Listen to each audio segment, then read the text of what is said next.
It's Thursday, May 14th. We are learning more about the victims of the triple homicide in Brockville last week. A woman and two of her teenage daughters killed in the 13th alleged femicide in Ontario since November.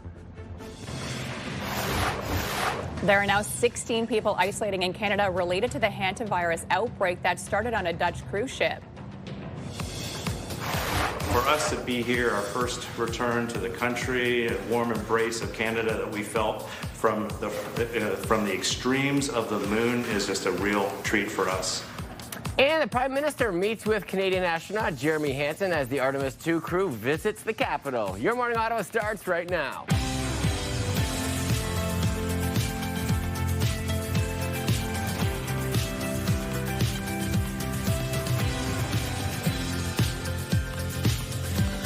Good morning, everyone, and happy Thursday. Thanks for joining us. I'm Will Aiello. I'm Melissa Lamb, and Rosie is away today, and I know it was a very wet day yesterday. Umbrellas were out all day long. It was cool.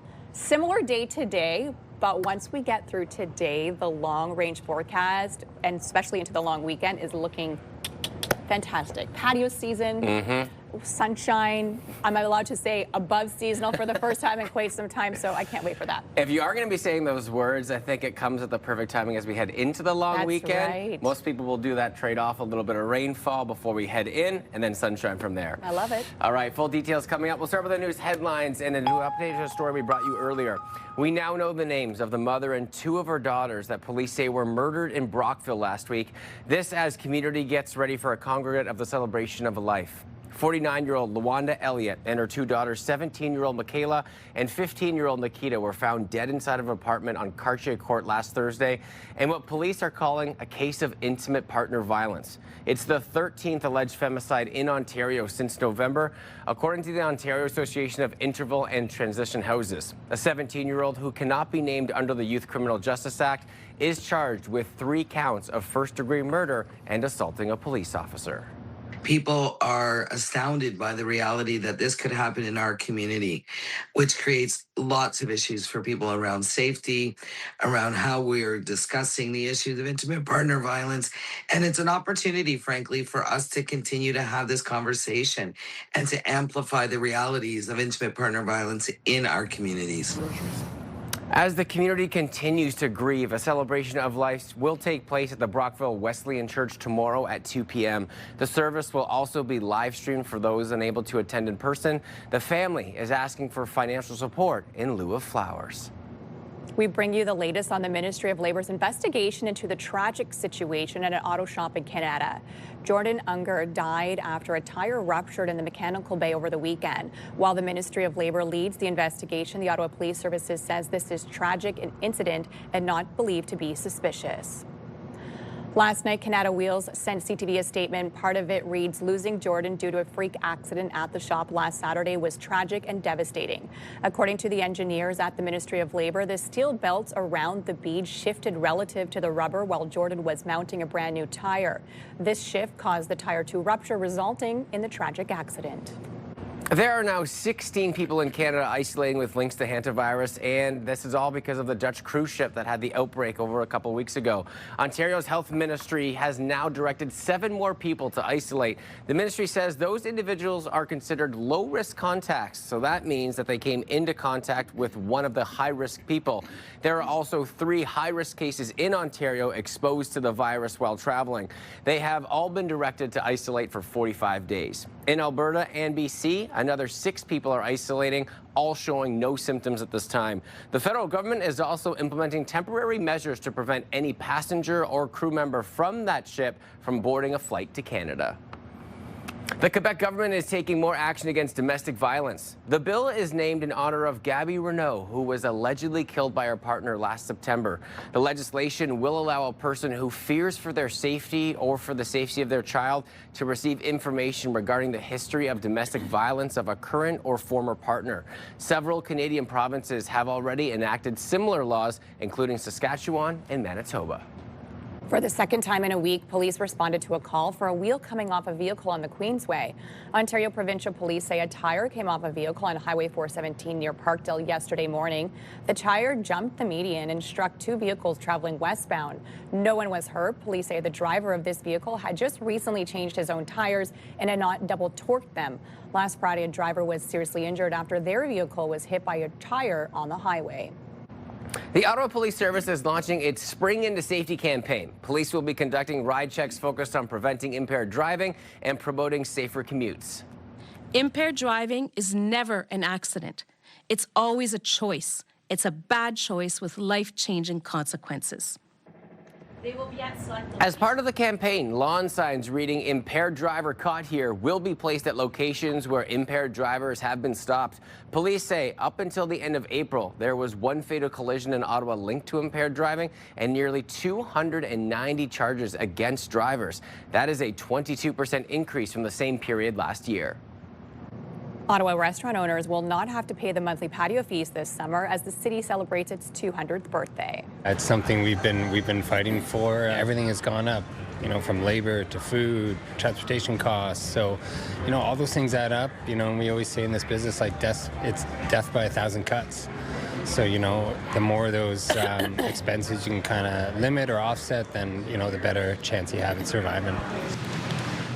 Mayor Mark Sutcliffe introduced the motion to cut the summer monthly patio permit rental rate from its usual $16.49 per square meter to $0. Council approved the motion unanimously at yesterday's meeting. Last year, roughly $460,000 was collected in patio fees. Any businesses that have already paid this year's summer patio fees will be reimbursed. Prime Minister Mark Carney met with the astronauts from the Artemis 2 mission on Parliament Hill. For us to be here, our first return to the country, a warm embrace of Canada that we felt from the extremes of the moon is just a real treat for us. Good on our word. Canadian astronaut Jeremy Hansen gave Carney a plaque bearing the Canadian flag that was on board the Orion capsule during the mission. The Prime Minister gave each one of the members a commemorative coin and gave Hansen the Canadian flag that flew on the Peace Tower the day the team splashed down in the Pacific Ocean. Exchanging of Canadian flags, I love it. Yeah, we love it. And it's so cool, too. Like, I know that the Artemis 2 crew now is kind of going to go around and talk a little bit about their journey and meeting with the Prime Minister right away, because we know we had that phone call where they got to talk a little bit and give a shout out to Canada. So it's so cool that they're back here doing that. So exciting. And my children, we stayed up a little late and watched the landing, and they were just in awe when we explained everything to them. So it's really cool to see the younger generation so involved as well. Inspiring the youth for years to come. Absolutely, I love it. Well, our forecast today, it's going to be a little meh today. We're going to see, I know. Meh squared? I feel like I've been saying meh for so long. I've been saying below seasonal for so long. I've been saying wet for so long. I have to say it again today, but then it gets much better as we head into tomorrow. Still below seasonal temperatures for this afternoon. Unfortunately, the sun will set 8:24 p.m. Temps this morning, not too bad, similar to yesterday, sitting at 7 degrees. A break from that rain right now. We're seeing cloudy conditions out there to start off your day. Similar across the region, 6 in Pembroke, Trenton area, 8 over in Montreal. Here's what we're seeing in our skies. You could still see some scattered showers in some areas, especially along Cornwall and Hawkesbury. For us here in Ottawa right now, a bit of a break from the rain, and we will see these spotty showers kind of off and on throughout the day ahead. So 40% chance of seeing some spotty showers today. Not a lot of sunshine for us on this Thursday. It will be a cloudy day as we head into your overnight tonight. More rain on the way, but it should clear up tomorrow late in the morning, and then we will actually get to see some sunshine into your Friday. Temperatures today, a high of 14, so still below the norm. We should be sitting at around 18, 19 degrees this time of the year. So we will be below that today and throughout the entire region, slightly cooler in those mid-teens, so a little bit warmer than yesterday. 13 is the high in Pembroke, 11 in Bancroft, 12 for Trenton today, 13 in Cornwall, Brockville, Kemptville area, 13 as well in the Valley, 14 for Gatineau, 13 in Montreal, Tremblant, Montreal. So here's a look at the next 7 days. And yes, it gets much better after today. So today's the only day below seasonal. 14 is the high, spotty showers. Not a ton of sunshine for us today. 8 is the overnight low. As we head into tomorrow and Saturday, even though there's a chance of showers, it's a slim chance, it's a 30% chance. So likely we will stay completely dry and get to see some sunshine, but at least it will be nice and warm if we do see some spotty showers. 20 degrees tomorrow, 23 on Saturday as well as on Sunday. That's the beautiful day. Look at Sunday, Monday, 23, 26, pure sunshine, no rain in sight. As we head into next week, it looks like temperatures will trend into the 20s and we will start to see this as our new norm. Weather is brought to you by Manatic Tree. Complete tree care from start to stump. On your roads this morning, still no issues east to west. We are collision free, which is great news. So far, traffic is moving well. Now let's check out your TSN must-see moment. Hi, everyone. Mark Rowe inside the SportsCenter newsroom with your must-see moment from Wednesday. Before we head to Game 4 of the QMJHL final, Moncton taking on Chicoutimi. Second period. Check out Emmanuel Vermette going between the legs from below the goal line and banking it off the goalie and in for the highlight reel goal. The captain showing off his slick mitts and tight. A candidate for goal of the year, and it is your must-see moment from Wednesday. Thursday on TSN, you can see Game 1 of the Walter Cup between the Charge and Victoire. Coverage starts at 7 Eastern, 4 Pacific. That's all from the SportsCenter newsroom. Have a great day.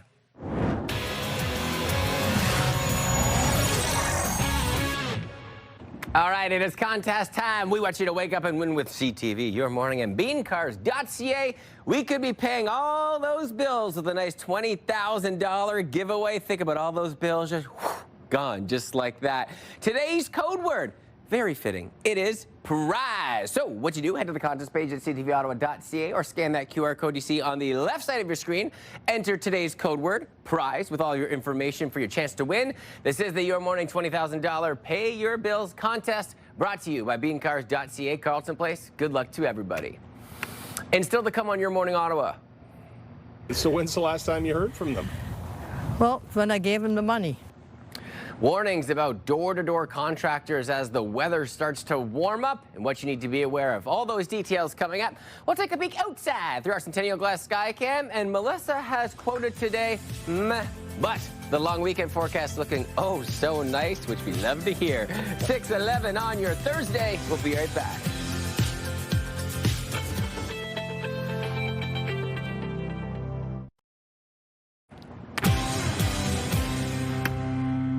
Welcome back, everybody. 6:15 on your Thursday. Here are some of the top stories that we're following today on Your Morning Ottawa. We now know the names of the mother and 2 of her daughters that were murdered last week in a triple homicide taking place in Brockville. There are now 16 people in Canada isolating with links to the hantavirus outbreak on a Dutch cruise ship.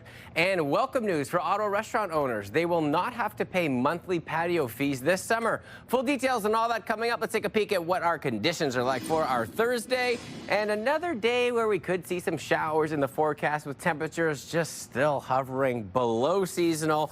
But as we get to tomorrow and especially into our beautiful May-long weekend, temperatures north of 20 degrees and that beautiful sunshine makes a return. Melissa has all those warm, sunny details coming up. Let's take a peek at your roads on your Thursday. Everything's smooth sailing. Rain hasn't started quite yet in certain areas, but we could see plenty on the way. So just make sure you leave yourself a little extra time into the afternoon.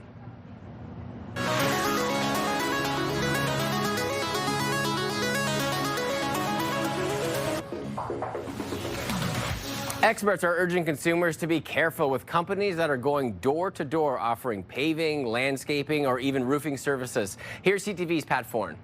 These are all the bricks that they ripped out from there. It was 1 month ago when someone came to Heidi April's door in Pickering. They told her they were doing other jobs on her street and could clean up her stonework, pressure wash her driveway, and seal it to give it a fresh new look. She signed a contract and they started removing her interlocking stones. They asked for $3,000 in advance, and when they got that, they never came back. So when's the last time you heard from them? Well, when I gave him the money. April says it was her late husband who did the stonework, and she feels she was caught at a weak moment wanting it to look its best. I will never, ever do anything like that, pay anybody anything ahead of time, and especially not door to door. April signed the contract with Compact Masonry and Roofing. We emailed them and called them several times. You took $3,000 from her to do some work, and she says that you took the money and didn't come back. They never got back to us, and when we went to the address listed on their brochure and contract, there was no sign they were there. So if anyone is showing up at your door, knocking on your door and saying, hey, we can do this work, we can pull up your pavers and make them look real nice and put them back down, and we need cash on the spot, those aren't professional landscape contractors, those are con artists. Landscape Ontario is a nonprofit trade association representing those in the landscape industry. While companies may drop off brochures at your door, they won't demand cash in advance. The group recommends getting 3 quotes and searching for vetted contractors through their website. We confirm that the company has WSIB coverage and that they have general liability coverage, right? And we can see how much training that they've been through. April will now have to pay someone else to repair the damage done. She says this time she'll go with someone suggested by a friend who has a good reputation. I found somebody who's going to come later today, and he's going to fix it all up. Pat Foran, CTV News. Gotta be so careful these days. Okay, for our question of the day today, and I know many of you may be taking an extended long weekend, so today might be the final day or your Friday.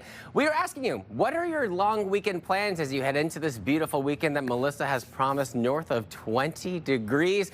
With some sunshine returning, many people may be heading camping or to their cottage or just spending a little bit of extra time, maybe catching up on their plans. Send us an email, yourmorningottawa@ctv.ca, and we would love to find out what all of our viewers are up to as we head into a wonderful weekend ahead. This is always like the unofficial kickoff to summer, right? A lot of people say May. It used to be called May 2-4, but it's so early this year. Can you still call it that? I don't know. Because it's never like on 2-4. Right. I remember when I was younger too, I was always confused. It's like May 2-4, but it's like the week before you might get into like the 20. 22nd or something. And it seems very early this year. Yeah. But, you know, I'll take it. I'll take a day off with my kids, especially when it's going to be 26 degrees, mix of sun and cloud. Oh, it's so Can't nice. wait. And I know, fingers crossed, you've been teasing that since Monday and it still looks really good.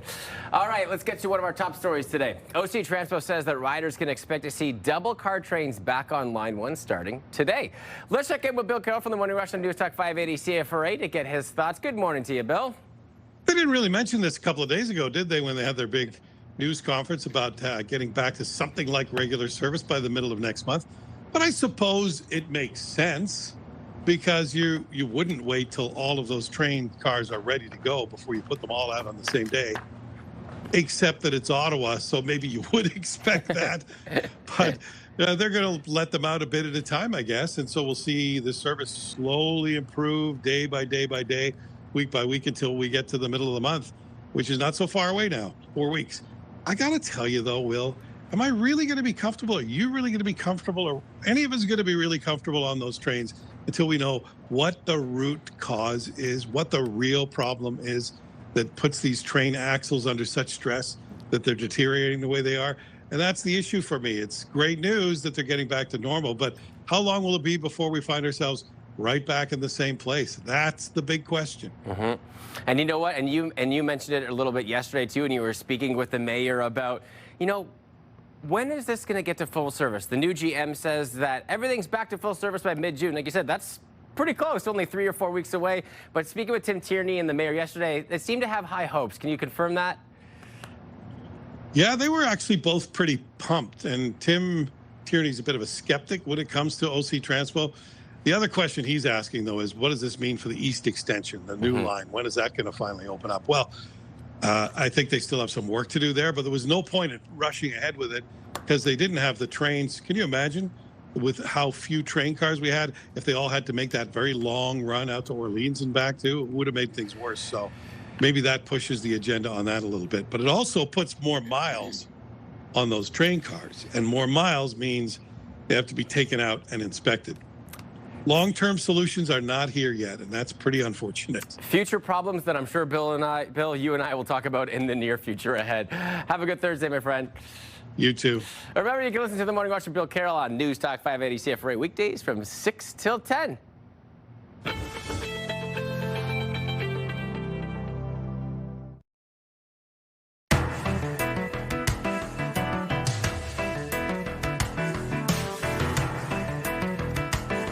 Welcome back, everybody. 6:24 on your Thursday. Today on the show, now that we're getting closer and closer, Yes. we are asking for your comments on your long weekend plans. What are you getting up to for this Victoria Day weekend? Let us know your thoughts. Email us at yourmorningottawa@ctv.ca. Throw it over to Mama. We are hanging around the house. We are not doing too much, but my daughter does have a birthday party on this Saturday, mid-afternoon at 3 o'clock, so kind of right smack in the middle of the day. However, we're going to go visit a friend who just had a new baby. Oh. So I'm going to visit a girlfriend who just had added to her family. She has 2 little girls now, 2 under 2.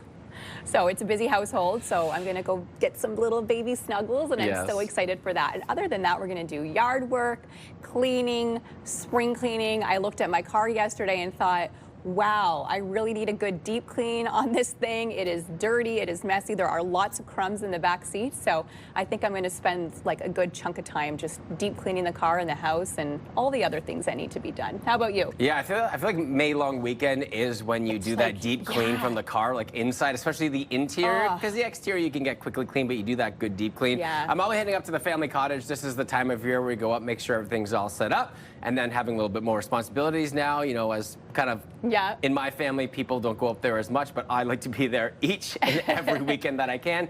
So just getting things all set up for the weekend, spending some time with my mom who's up there as well, maybe a golf game in there as well, with the temperatures being as they are. With some rainfall, the conditions I imagine will be in great condition. Oh, it's going to be a perfect weekend for that. I love that we're going to see warm weather, temperatures in the 20s, so you won't have to be, you know, freezing, layered up with a rain jacket, hauling out all that new gear. What more could you ask for May long weekend? Although I will say, I'm still going to be jumping in the lake. It's going to be a little bit cold, but you know me. You cold plunge, so you're going fine. in there, but it's going to be quite freezing. It's going to get a little bit warmer to get up there. All right, so we'll be hearing from you later on the show. Now you know that Melissa and I are having our plans. What are you doing this Victoria Day weekend? Send us your comments, yourmorningottawa@ctv.ca. Stay with us. We will be right back.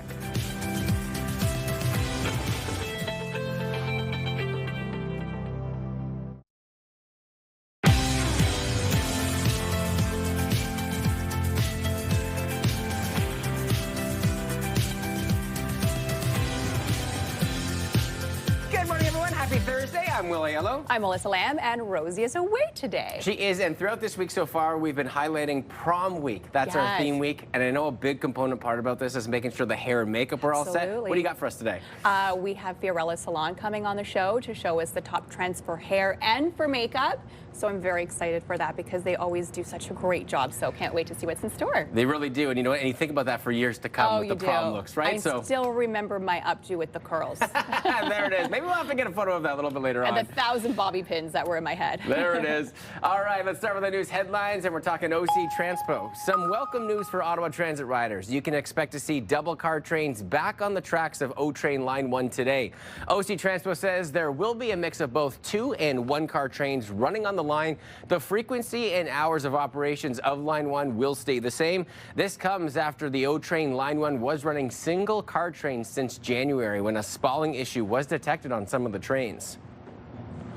We now know the names of the mother and 2 of her daughters who were murdered in Brockville last week. This comes as the community gets ready to congregate a celebration of life. 49-year-old LaWanda Elliott and her 2 daughters, 17-year-old Michaela and 15-year-old Nikita, were found dead inside an apartment on Cartier Court last Thursday in what police are calling a case of intimate partner violence.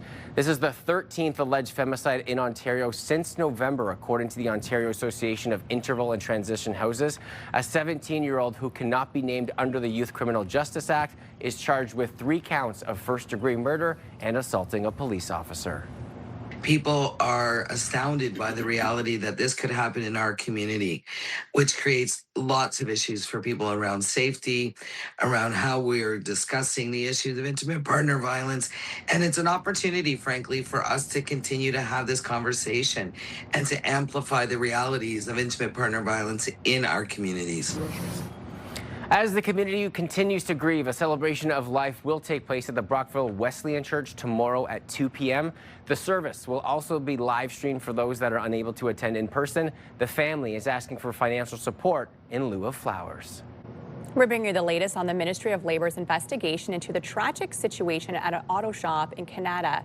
Jordan Junger died after a tire ruptured in the mechanical bay over the weekend. While the Ministry of Labour leads the investigation, the Ottawa Police Service says this tragic incident is not believed to be suspicious. Last night, Canada Wheels sent CTV a statement. Part of it reads, "Losing Jordan due to a freak accident at the shop last Saturday was tragic and devastating." According to the engineers at the Ministry of Labour, the steel belts around the bead shifted relative to the rubber while Jordan was mounting a brand new tire. This shift caused the tire to rupture, resulting in a tragic accident. The Prime Minister is expected to make a major energy announcement today. The federal government's long-delayed clean electricity strategy is expected to be laid out by Mark Carney. The plan is to double Canada's grid capacity by 2050, something sources say would be the biggest build-out of the national grid in this country's history. It's expected to lower total energy costs for 70% of Canadian households over the next 25 years and create nearly 30,000 jobs by the end of 2028. There are now 16 people in Canada isolating with links to the hantavirus outbreak on a Dutch cruise ship. Ontario's health ministry has now directed 7 more people to isolate. The ministry says those individuals are considered low-risk contacts. So what that means is that they came into contact with one of the high-risk people.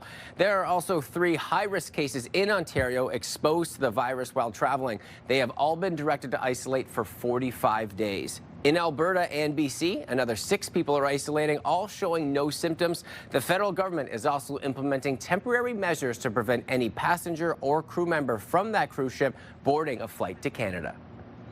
The Quebec government is taking more action against domestic violence. The bill is named in honor of Gabby Renault, who was allegedly killed by her partner last September. The legislation will allow a person who fears for their safety or for the safety of their child to receive information regarding the history of domestic violence of a current or former partner. Several Canadian provinces have already enacted similar laws, which include Saskatchewan and Manitoba. For the second time in a week, police responded to a call for a wheel coming off a vehicle on the Queensway. Ontario Provincial Police say a tire came off a vehicle on Highway 417 near Parkdale yesterday morning. The tire jumped the median and struck 2 vehicles traveling westbound. No one was hurt. Police say the driver of this vehicle had just recently changed his own tires and had not double torqued them. Last Friday, a driver was seriously injured after their vehicle was hit by a tire on the highway. The Ottawa Police Service is launching its Spring into Safety campaign. Police will now be conducting ride checks focused on preventing impaired driving and promoting safer communities. Impaired driving is never an accident. It's always a choice. It's a bad choice with life-changing consequences.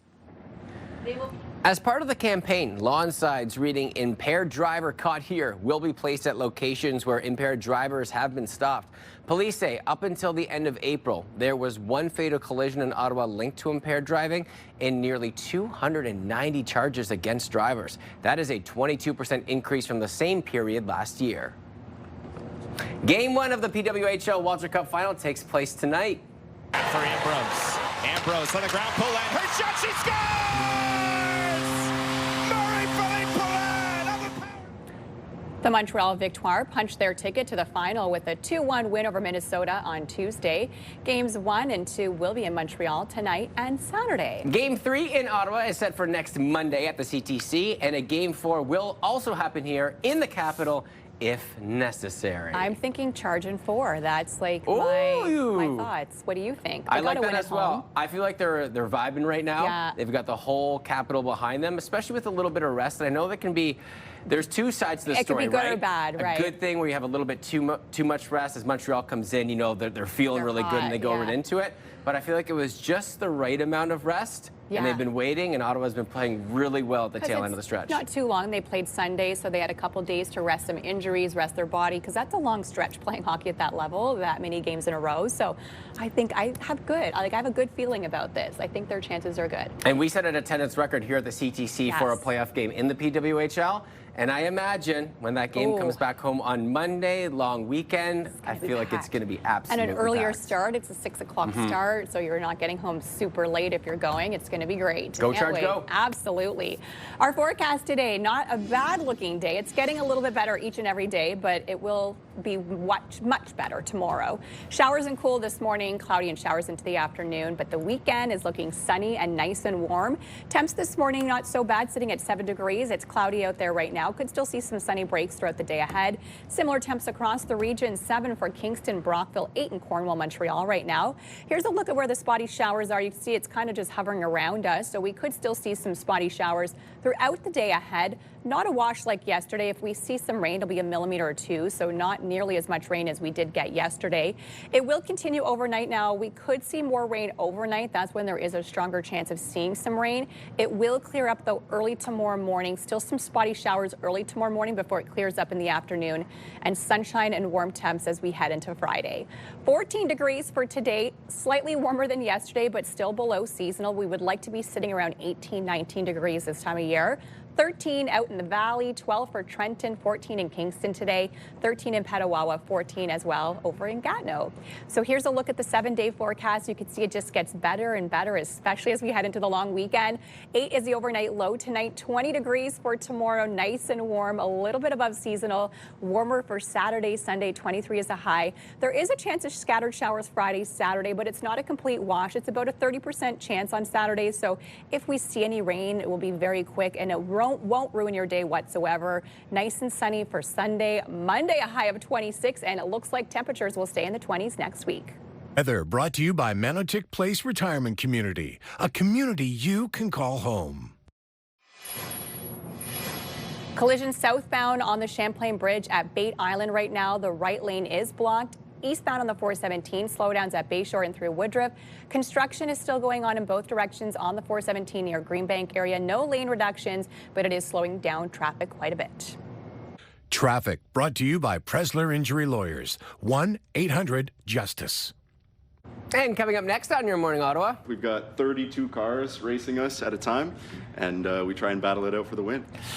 a young driver with the need for speed, hoping to accelerate to the top of his sport, and a familiar face that we've had on the show. Details on that coming up a little bit later on. Let's take a peek outside, and oh, there it is. Definitely looking like some rainfall is on the way. Let's get that out of the way before Victoria Day starts to arrive. Stay with us, 6:40 on your Thursday. We'll be right back.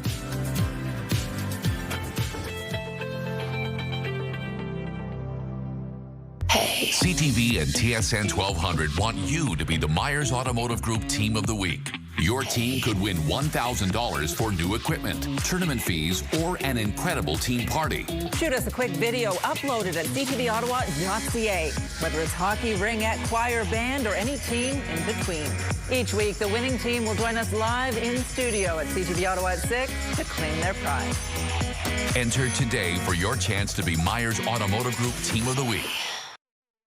Ottawa is always on the move. We're a big city with a laid-back vibe. Where foodies love their sweets. And markets bursting with flavor. Wrapped up in waterways. And hot summer days. This is a city where culture is on display. And the future meets the past. Where people come together. Always proud. Often loud. Whee!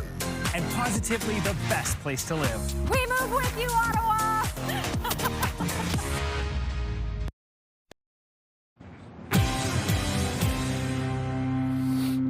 Welcome back. Happy Thursday, everybody. Here's some of the top stories that we're following today on Your Morning Ottawa. We now know the names of the mother and two of her daughters that were murdered last week in Brockville. There are now 16 people in Canada that are isolating with links to the hantavirus outbreak on the Dutch cruise ship. And welcome news for Ottawa restaurant owners. They will not have to pay monthly patio fees this summer. Full details and all that coming up. Melissa, it looks like it just gets better and better. Absolutely, especially the long weekend. The forecast is looking fantastic today. Is so high of only 14 degrees. Spotty showers kind of off and on throughout the day ahead. 20 degrees is the high for tomorrow, so finally a day that I could say above seasonal temperatures. It will stay warm in through the weekend, highs of 23 on Saturday, and it gets better and better Sunday and through Monday. On your roads this morning, traffic is a little heavy. We do have some volume. You could see at the split and through downtown, we're seeing some heavier volume this morning. So good news is still no major collisions to report out there, just dealing with some volume due to some construction on the 417 at Bayshore in through Woodruff.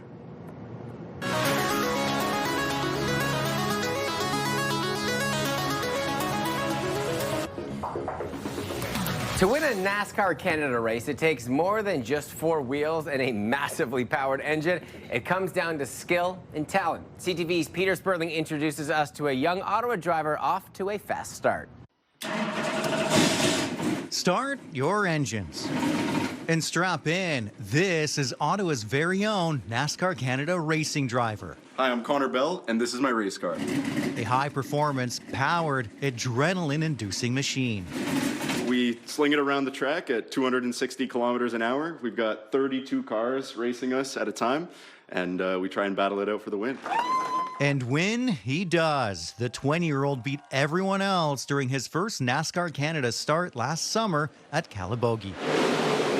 It made us only the second person in NASCAR Canada Series history to win on debut, so it was a pretty special event. He's amped for more. I do it for the adrenaline, honestly. It's the speed, you know, it always provides that adrenaline rush, and it never gets old. Speed, that comes from power and skill. It's pretty crazy. It's a lot of horsepower. There's no traction control or ABS in these things. Quite the ride, and you got to manage that power through all 4 gears. He got into this from his father. He's been racing most of his life, and naturally when I was young, I was at the track from I think 2 years old onwards. But how do you learn to drive this and race? Some start with karting. For Bell, I've had a little bit of a different path developing as a race car driver. I did most of my development on racing simulators. So that's kind of where I learned all the basics. Racing is an expensive sport. He says a typical car costs near $200,000. That's where a title sponsor, Diamond Storage, representing the Diamond Foundation, comes in. We were only able to do this because of our wonderful sponsors. He's kicking off this season at Canadian Tire Motorsports Park in Bowmanville near Toronto, and enthusiastic about this season. Really looking forward to putting on a show. Peter Sperling, CTV News.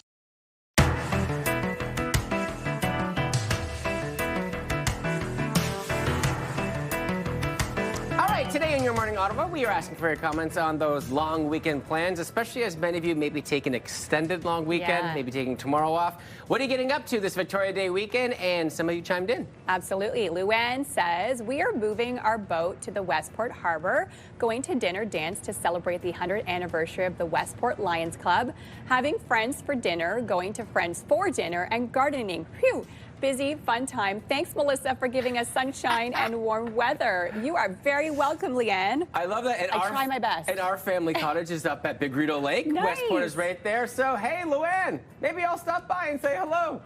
All right, another one today. Elaine says, first, I'm going to enjoy some nice weather, thanks to Melissa, and take some walks with my doggo. Also getting together with some friends and forgetting about work for a change. Right. Here. That's what it's all about. And I know you're taking the extended weekend as well, Will? I am, so I will be here tomorrow, so this will be my tomorrow. last day and then back on Tuesday. Absolutely. Love it. Well, let's keep this conversation going. We are asking you, we're being nosy. We want to know your long weekend plans. Let us know what you're up to. Maybe you're doing nothing. You're just staying at home spring cleaning like me, or maybe you're going to a cottage like Will, or maybe you have some other plans. Let us know. Your Morning Ottawa at ctv.ca. Here's a live look at our sky cam on George Street. Not so bad, a bit better this morning than it was yesterday morning at this time. 7 degrees right now, cloudy skies, still spotty showers on the way.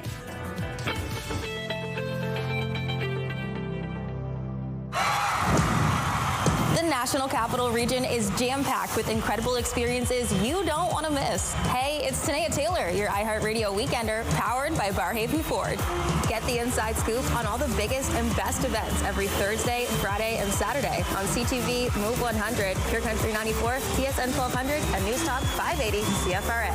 iHeartRadio Weekenders is powered by Barhaven Ford. Take your weekend path. We've got the Bronco Sport for it. Ready to grow your green thumb this season? Join us every Friday as we plant the seeds for gardening success with local experts.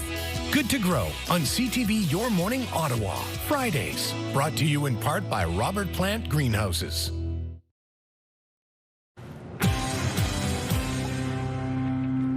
It is time now for your morning fix, and final touches are being put in place ahead of the FIFA World Cup, and it seems like everyone is getting ready. I think we're over-preparing, which is good, and hopefully be smooth, but it will be a lot of people, so I'm a little worried. I am ready for the city to be a little chaos. Looking forward to the games, not to the traffic. The stadiums in both Toronto and Vancouver are undergoing serious facelifts. 6 World Cup games will be played at BMO Field in Toronto, which will actually be renamed Toronto Stadium during the tournament. It has undergone a $146 million renovation, and work has already been underway as well at BC Place, including a newly installed natural grass pitch, renovated locker rooms, and new hospitality areas. A total of 104 games will be played in 16 host cities across Canada, the United States, and Mexico. Canada will kick off its schedule June 12th against Toronto. So less than a month away. It's amazing too, right? You see all the money that's going into it, but then all the money that's going to go towards that city with the bars, with the restaurants, just all the people packed in there. And good points, right? Obviously the traffic is going to be already brutal in those areas, but it is such a great vibe to the city. I remember when I went to BMO Field 2 years ago when the Red Blacks played Toronto in a playoff game, and I was literally like not too far away, and it was going to be over an hour when I looked at how long it was going to take me to get there. So I just decided to walk. I was like, well, I'm just going to walk because the traffic is just crazy. Continue to mentally prepare just for that added time as of now. So when you get there, you know what you're dealing with. I do feel for Torontonians who will have to deal with that traffic. Well, a UNESCO-listed heritage site is undergoing restoration work in Iraq. A temple in the ancient city of Ur is deteriorating because of erosion linked to climate change. Wind, rainfall, and humidity are all causing issues, so Iraq's government is getting to work to preserve the site. It dates back about 4,000 years and is one of the best preserved examples of ancient Mesopotamian architecture. My knowledge on this is very minimal, but I think it is so amazing when they could do things like that. I know. Absolutely. I mean, you could tell how old it is just by looking at it, but it's nice that they're able to preserve it. I'm always fascinated when you kind of look at history like that, as what was built in the past. And how it was built. And how it was built. There's so many questions that I have. Absolutely. Absolutely incredible. And finally, a Nanaimo couple has recovered their beloved and famous roadside mannequin after it disappeared for about a month. Brian, I think Gunner's gone. So he gets his pants on and goes outside and he goes, oh, he is. Oh no, Brian and Terry Neve have kept their mannequin Gunner at the end of their driveway for years, but he was recently stolen. Brian did offer a $100 reward for his return. Someone spotted him and sent him a picture, so Brian made the 3-hour recovery mission. Gunner is now back in their yard. He is chained down this time, and they've even added a new companion for him named Jillian. So Gunner is not alone. Goodness. Now the Gunner question, is chained. Now, did Gunner leave on his own looking for just a little bit of love with Jillian, or did he pick her up on the way? Was he still another question we have for the story? We have so many questions for Gunner. Even Gunner deserves love. Yeah. If Gunner could only tell us what really happened, that would be great. Maybe AI in the future, right? Maybe. All right, let's take a peek through our Centennial Glass Sky Cam. Melissa saying some rainfall today before that beautiful sunshine returns just in time for the long weekend. Stay with us, crew. 5 minutes to 7. We'll be back with the news headlines and your full weekend forecast.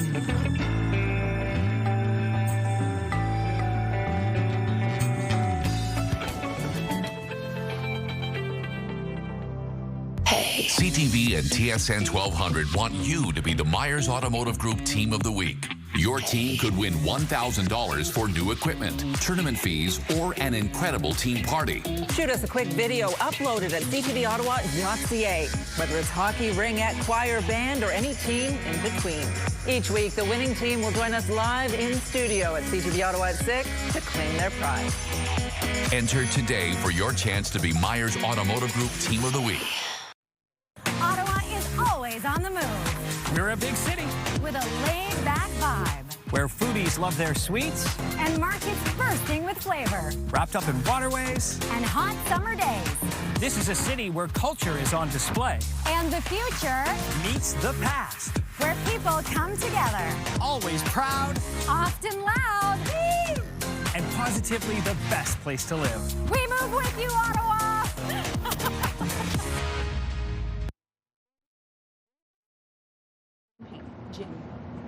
It's Thursday, May 14th. A welcome sight for transit riders. There will be some double car service on the O Trains Line 1 starting today. We are learning more about the Brockville mother and her 2 teenage daughters killed in Ontario's 13th femicide since November. And in sports, the Ottawa Charge get ready to face the Montreal Victoire as the puck drops on the championship series tonight. Your Morning Ottawa continues right now.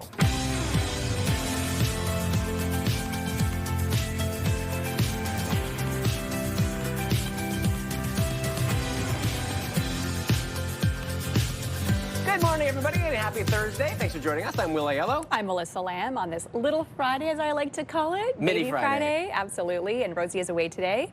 She is, and we have some exciting artists coming on the show today. And I actually spoke with him years ago when I worked at CTV Sudbury. That was one of my first interviews I did live in the field.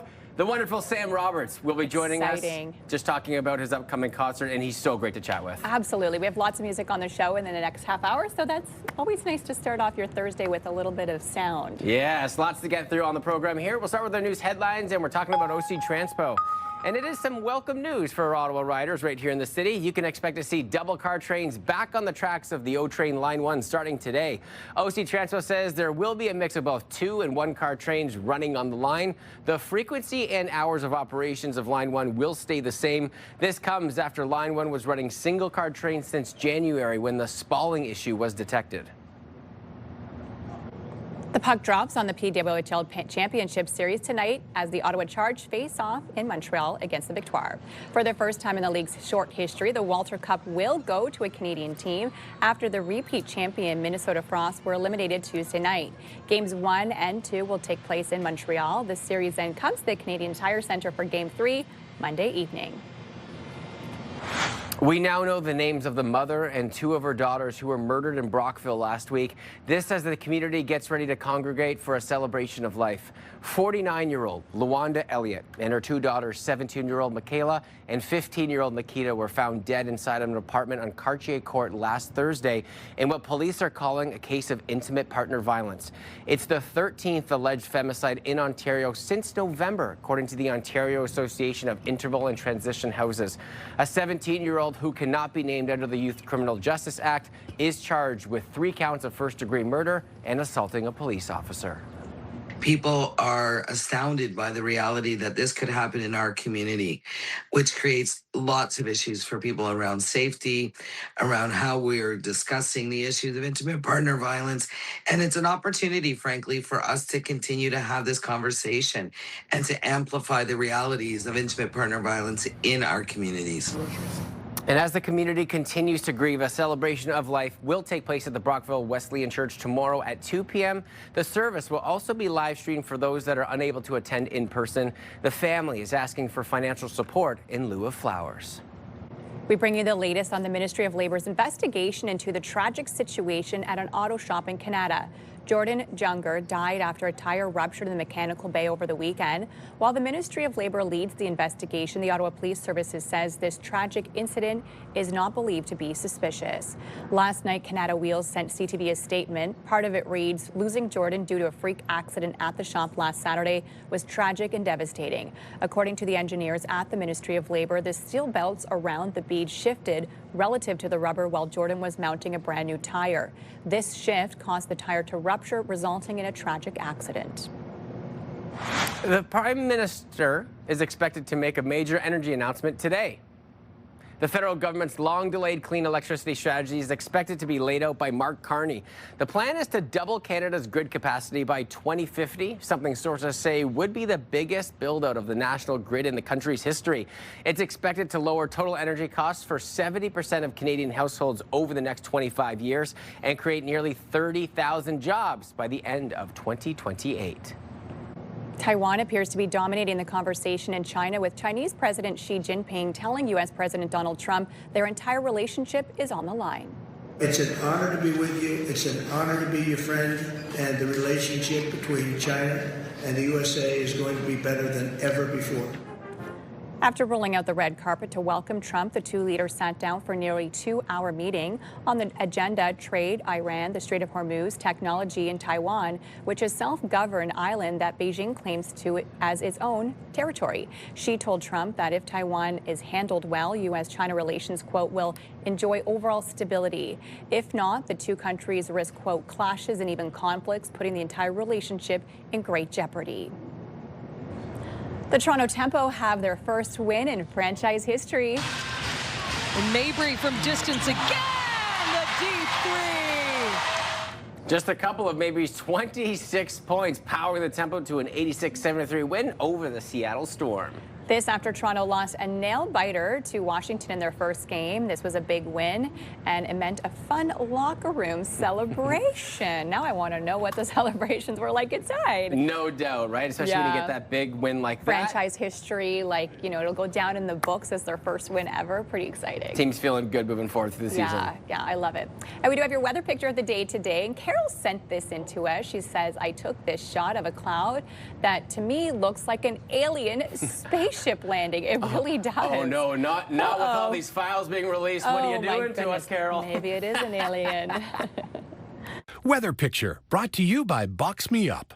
Moving, staging, renovating, just box me up. And we want to hear from you. We would love to see your weather pictures. Send them to us, weathershots@ctv.ca. Again, the email address is weathershots@ctv.ca.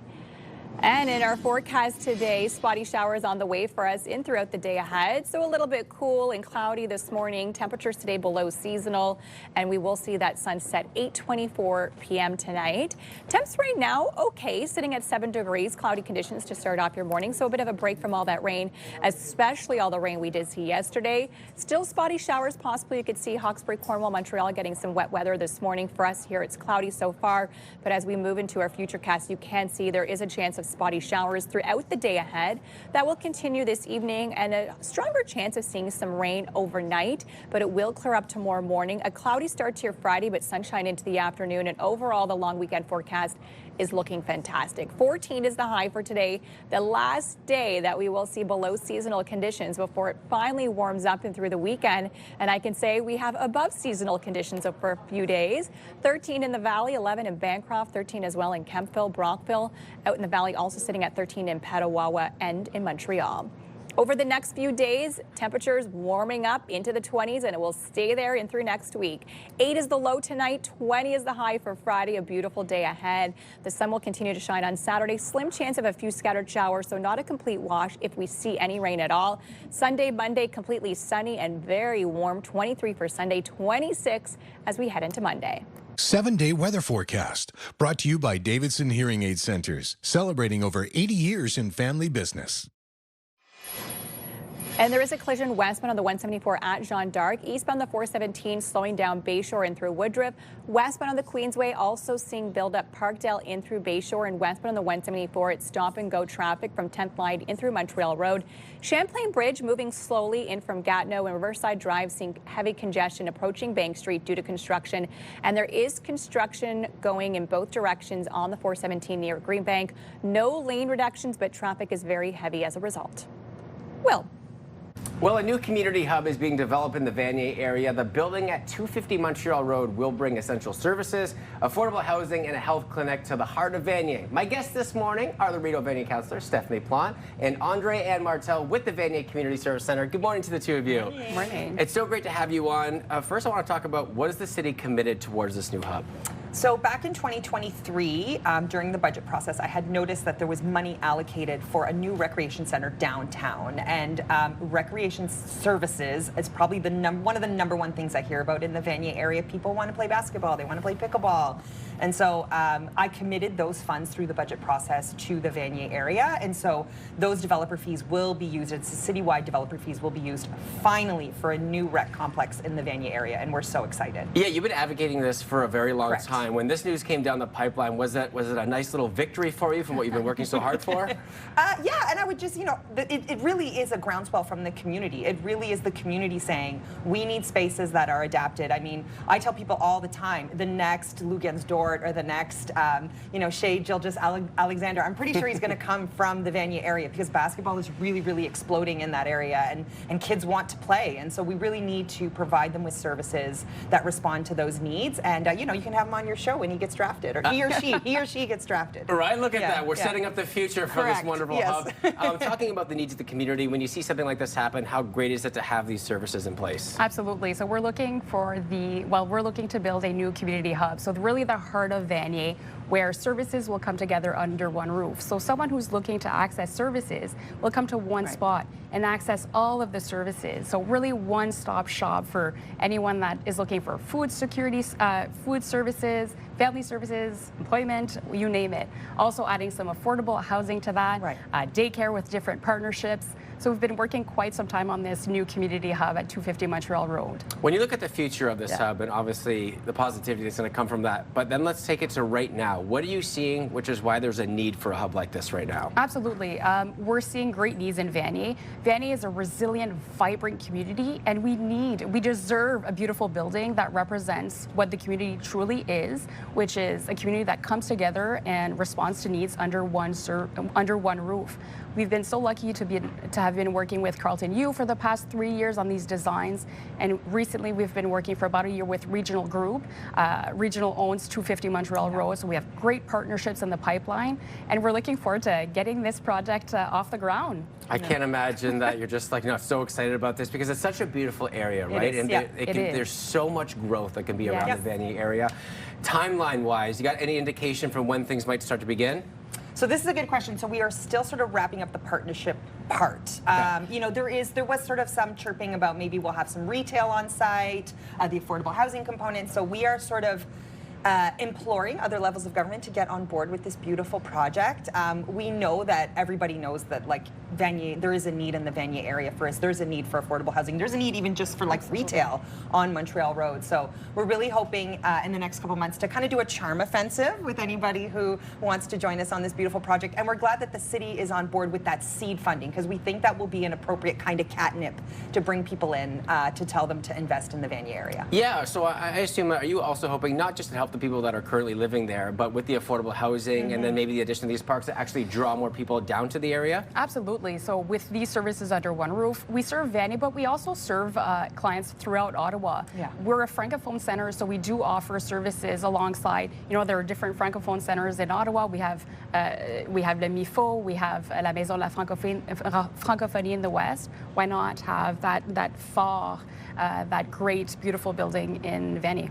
I think it's great having this community hub come into an area that has so much potential for growth in the years to come. Thanks to the two of you for coming on and sharing this as the future, and I'm sure you'll be on again soon. Thank you so much. Thank you. Melissa, over to you. Well, wake up and win with CTV Your Morning and beancars.ca, and we could pay your bills with a massive $20,000. Just imagine what you could do with an extra 20 grand. The possibilities are endless. Today's code word is prize. It is prize, so head over to the contest page at ctvottawa.ca. Scan that QR code you see there on your screen and enter prize with your information for your chance to win the Your Morning $20,000 Pay Your Bills contest, brought to you by beancars.ca in Carleton Place. And coming up on Your Morning Ottawa. We took the apple from the tree.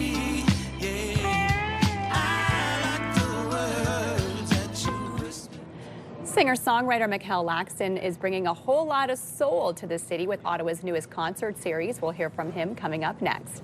Here's a live look through our Centennial Glass sky cam this morning. A gray start to your day. Chance of scattered showers into the afternoon. Temps right now sitting at 7 degrees. Good morning, Ottawa. It is 7:13.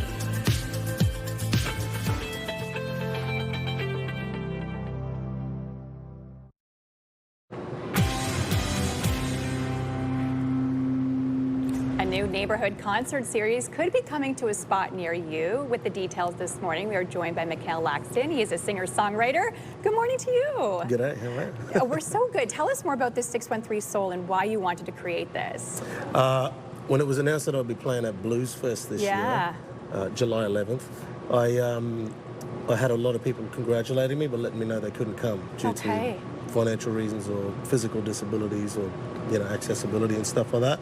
So I thought, if you can't come to me, I'll bring the music to you. I love it. I wanted to bring high fidelity, great music into neighborhoods. Okay.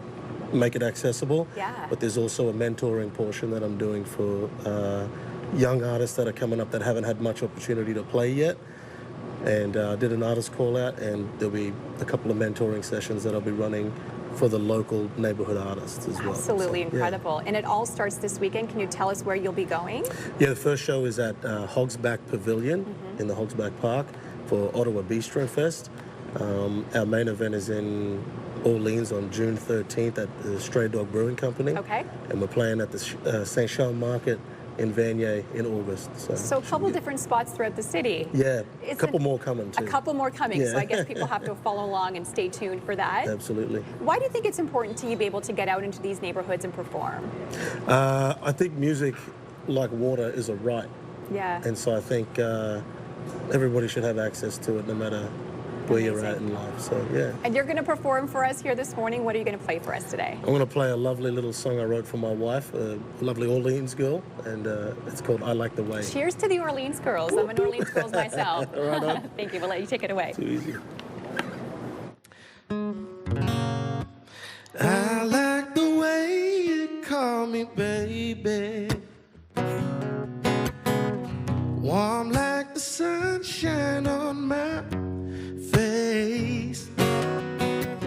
I like the way it ain't my crazy. You're the one who keeps me sane.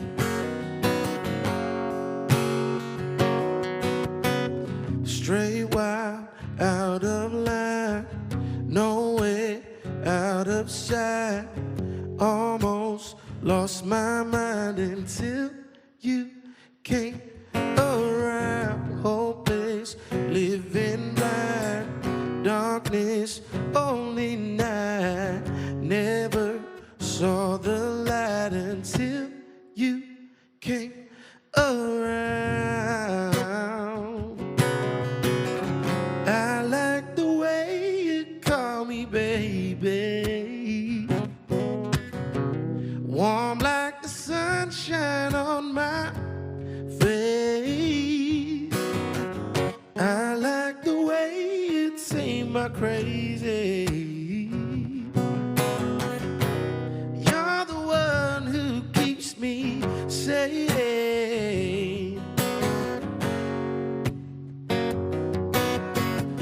Colors in my life, no more black and white. Your love so damn right since you came around. I like the way you call me baby, warm like the sunshine on my face. I like the way it ain't my crazy. You're the one who keeps me sane. And when you hold me close, my darling, hey, I don't hurt the way I did, yeah. So when you hold me close, my darling, just keep on giving that love you give. I like the way you call me baby, warm like the sunshine on my face. I like the way it ain't my crazy. You're the one who keeps me sane. Wow. Amazing. Thank you so much for joining and performing for us today. And My people pleasure. can head to your website for more information and to follow along for those details. Absolutely. Thanks again.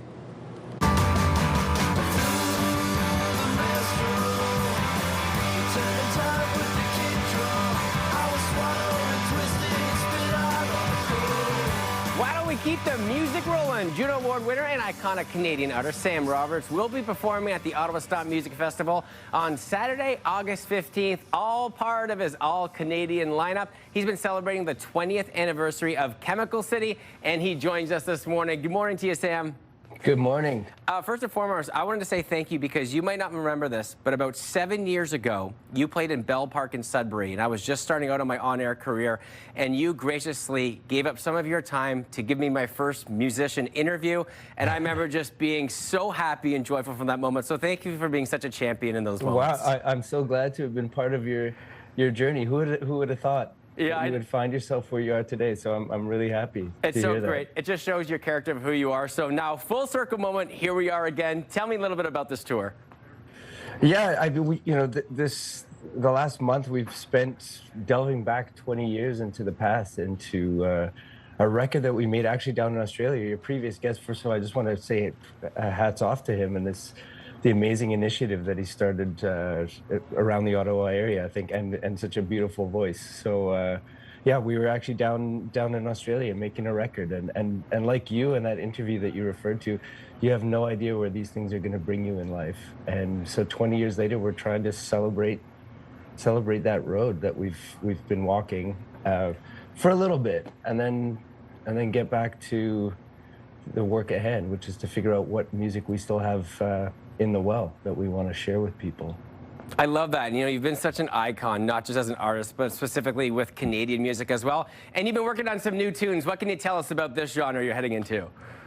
Well, you know, it's still a rock and roll band. I love the term rock and roll because it's like a big wide umbrella, and it's come to mean just about anything that you want to make it. I mean, obviously there's a beating heart to it all.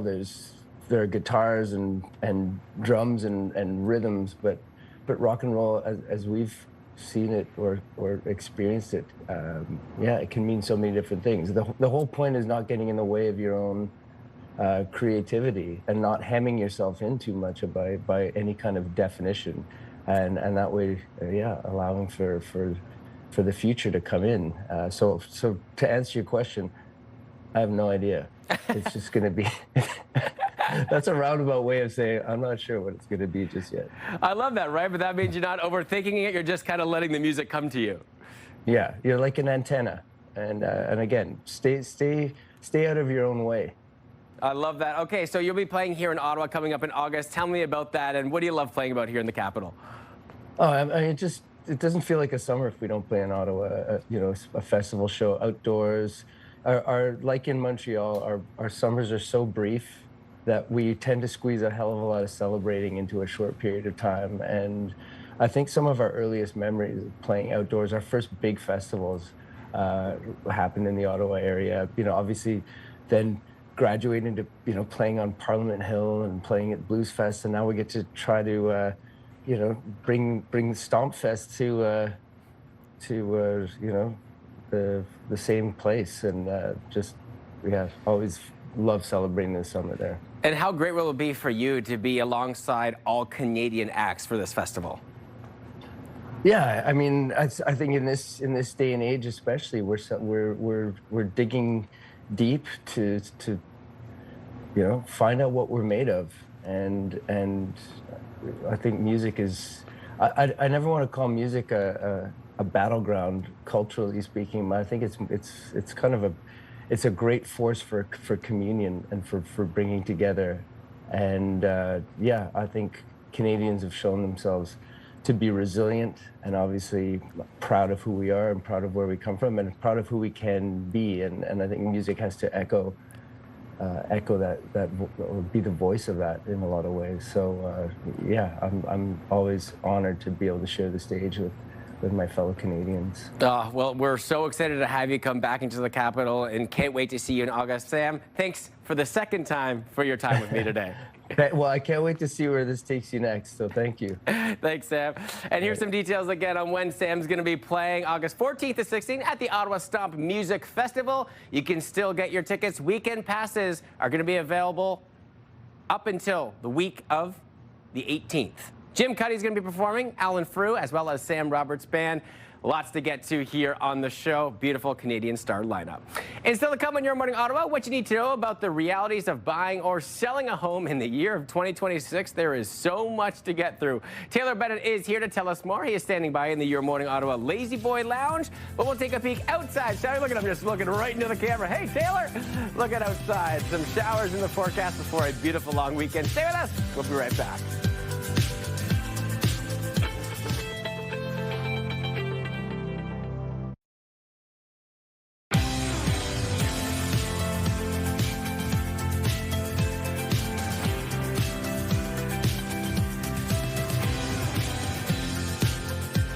Morning, and thank you so much for joining us Sports here on Your Morning Ottawa. Happy Thursday, everyone. I am Melissa Lamb. I'm Will Aiello. Rosie is off today, so we got you covered today, but then I will be off tomorrow as we head into the long weekend. You're going to have a nice long weekend, and the good news is sun is shining. You were smart to take tomorrow off because the weather is looking fantastic. Yeah, especially through Monday as well. And coming up after our news and that beautiful weather forecast, Taylor Bennett is here because it has been a wild 2026 so far when it comes to the housing market. Yeah. And we are seeing, here's just a little sneak peek. We are seeing inventory that we haven't seen in the last decade. Wow.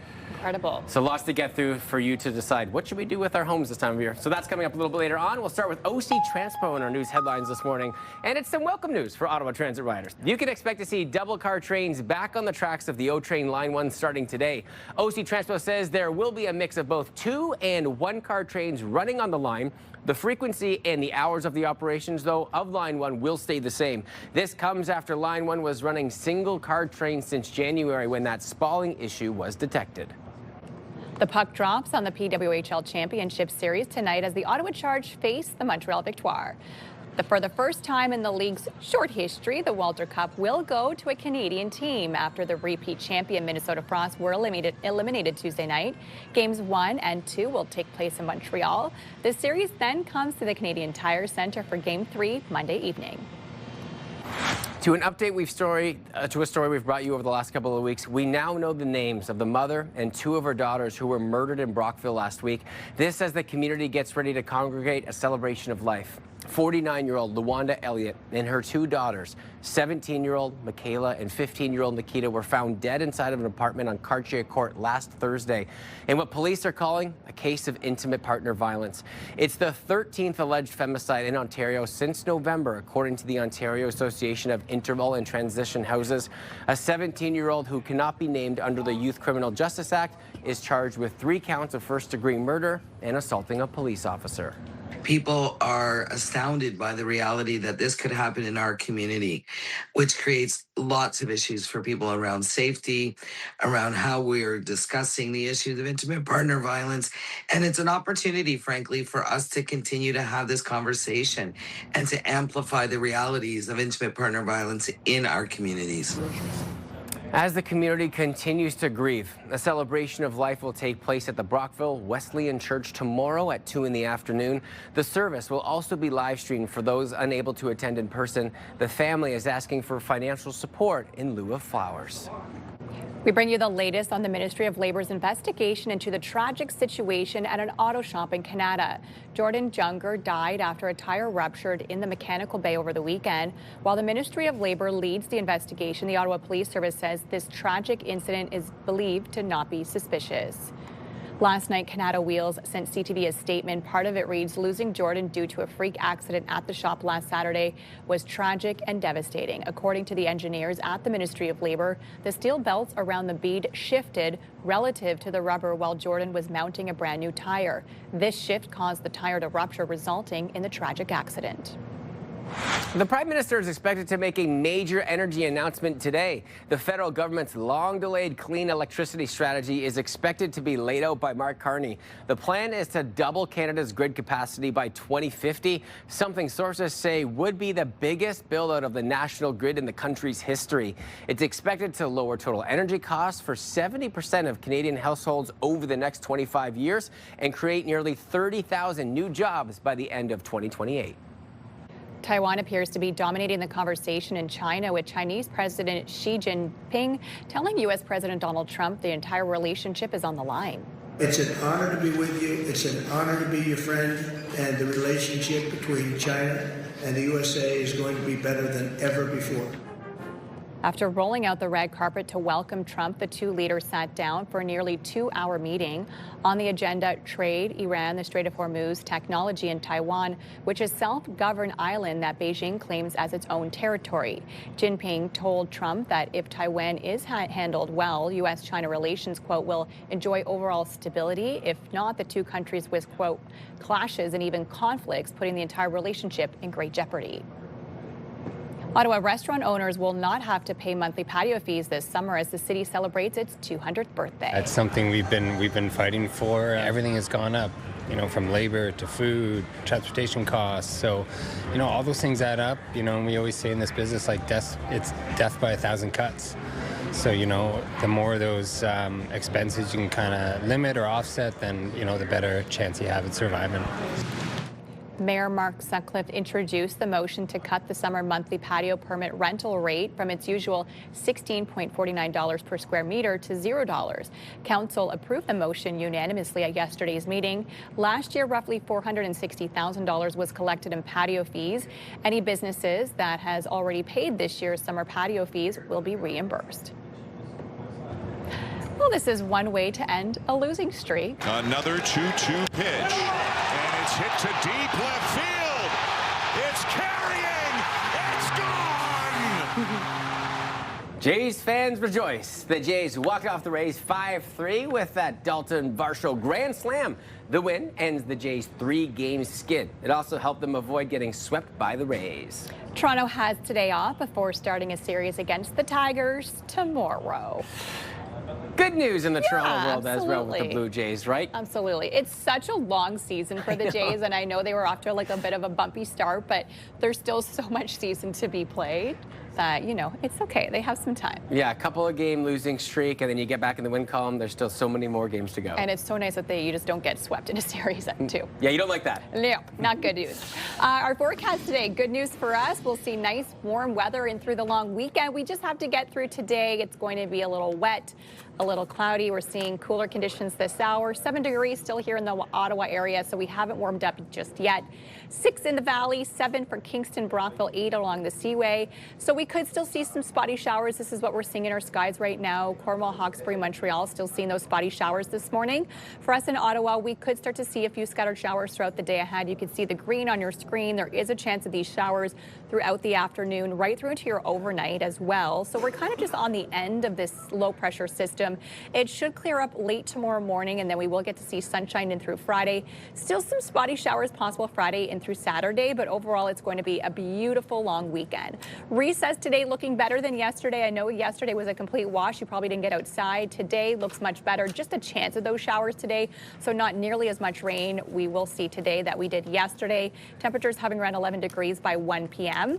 A high of 14 this afternoon, so it will warm up around 3-4 p.m. late this afternoon. 13 in the valley, 11 for Bancroft, 13 as well over in Kemptville, Cornwall area, 14 for Gatineau.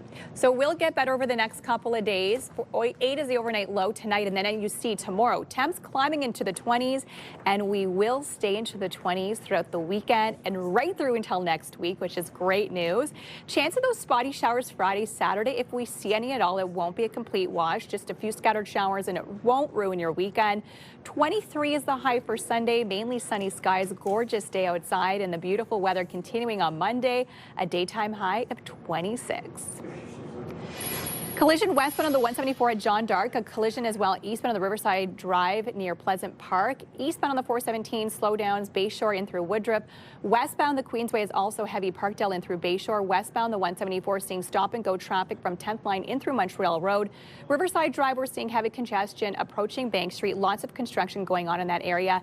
And there's construction in both directions on the 417 near Greenbank. No lane reductions, but traffic is quite heavy. Traffic brought to you by Presler Injury Lawyers. 1-800-JUSTICE. Thanks, Melissa. Well, if you want to buy or maybe sell your property this year, there are some things that you might want to keep in mind about the reality of the market here in 2026. The legend, Taylor Bennett, joins us here from Bennett Property Shop to tell us a little bit more. Good morning to you, my friend. Good morning. And it's been a wild 2026 so far, and we're seeing something right now that maybe we haven't seen in the last 10 years. Yeah, it's been quite a while. Inventory levels are extremely high right now, the highest they've been in 10 years, meaning buyers have options right now. And more importantly, one of the stats that came out, 59% of homes that are listed are not selling their first time. They might have to be relisted, they might have to change their price, or just make completely different plans entirely on that. So right now, very competitive for sellers that are out there, but very much back to what it was 10 years ago. It's a very kind of normal market that Ottawa experiences. And when you look at that, something like, for the first time in 10 years, what are some of the factors that contribute towards that current reality? Yeah, so you're looking at basically houses, sometimes they're incorrectly listed right now. People maybe are kind of spoiled from the pandemic, where they could just list their home and it was going to sell no problem. Now they have to put a little bit of time and effort into the property itself. In terms of inventory levels, builders, of course, are bringing back some more inventory to the market right now, giving buyers more options to consider, giving sellers more things to worry about in terms of getting their houses marketed and priced correctly.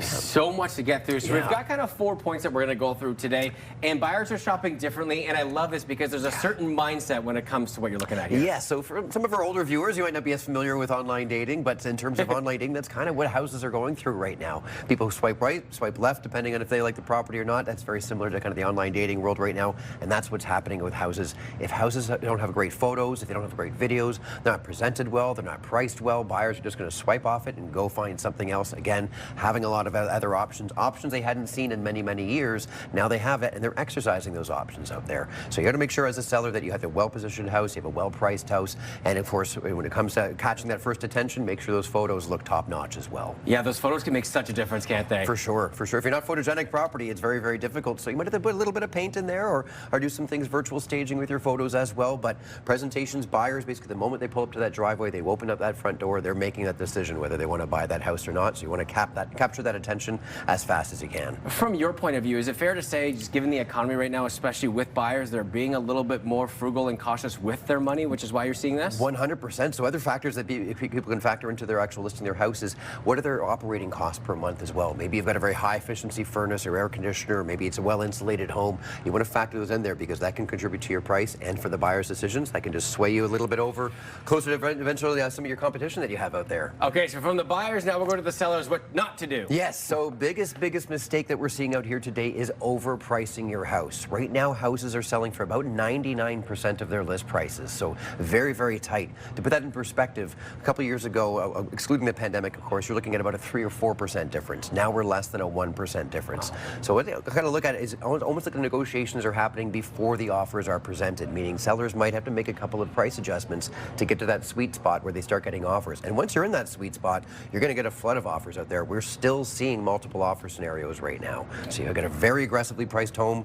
As a buyer, you might have to compete against that. That's such a good point too, right? Because obviously sometimes with the market changing, maybe go a little bit higher, but right now, make sure that's set from the get-go. 100%, 100%. So do your research ahead of time. Make sure you're priced well in the market, for sure. Okay, I come to you, Taylor. All right, you know what? I just want to do what I can to make sure I'm in the best position. Yes. How do we get the W? Yes, well, we've got 4 P's to kind of look after here in terms of the what to do as a buyer or seller here, rather. Photography, we obviously talked about. Photography is really, really important. Get as great photos as you can. Make sure that house is staged correctly. We've got pricing, of course, we've spoken about. Different pricing strategies are available right now in terms of overpricing or underpricing, so depending on kind of what you're looking for in terms of your final end price on there. Positioning in the market, that's a big, big one as well, too. So positioning the market, how is your housing being marketed? It's being marketed towards investors, first-time home buyers, downsizers, where is it in the market, and what's the affordability of the people you're trying to tackle on right now? Because if you're trying to go after first-time home buyers, they've obviously got a little bit more of a limited budget. Downsizers might have a slightly larger budget on there as well. And of course, a presentation of the house itself. Presentation, key important. You might have to translate some things into your house into something else. So maybe you've got a home office or a couple of home offices. Well, maybe your house is more suitable towards rise-up families. Maybe you turn out some of those to children's bedrooms or something like that. So you might have, how you live in your house, how you market your house, often very, very different. As I stated from the get-go, so much to get through 2026 so far, and it's only May. Taylor, always appreciate you coming on, giving us guidance through this. Absolutely, anytime. What a legend. All right, and don't forget, you can listen to the Bennett Real Estate and Wealth Show with Marnie Bennett. That's Saturdays, 1 p.m. on News Talk 580 CFRA. Melissa. No, not Melissa. I'll take this one. Coming up on Your Morning Ottawa, have you ever gotten your colors done? We meet a professional color analyst who will tell us about all those colors to help improve your appearance, much like your homes that Taylor was talking about, just by changing what colors you wear. Outside, beautiful and rainy. Just kidding. Long weekend forecast, though, looking oh so nice. Full details coming up. We'll be right back.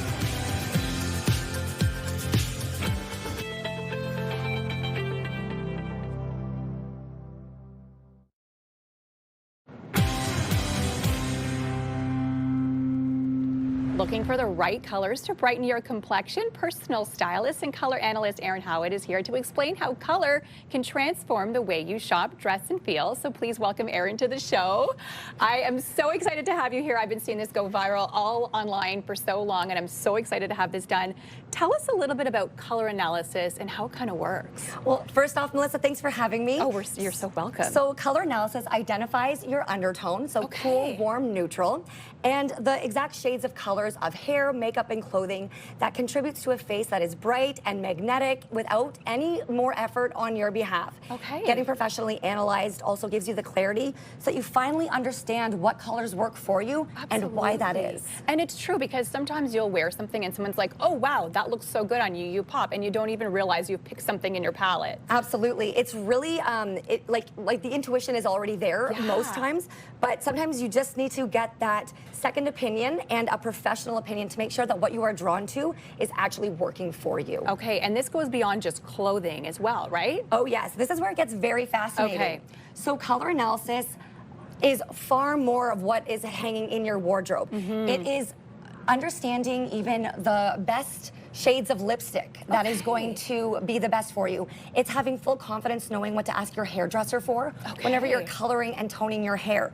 And it's also knowing if you are a gold wearer, silver, rose gold. For your jewelry. Yes. Okay, I love that. You're gonna do my color analysis here this morning, so I'm going to take a little seat on the stool. You've already kind of pre-done me because it obviously takes more than 2 minutes to do. So yes. I sent you some photos and you kind of were able to analyze me. So tell me what you're doing this morning. Okay, so the first step in color analysis is understanding what your undertone is. Okay. So I've got warm colors here. They're very yellow based. Okay. Oops.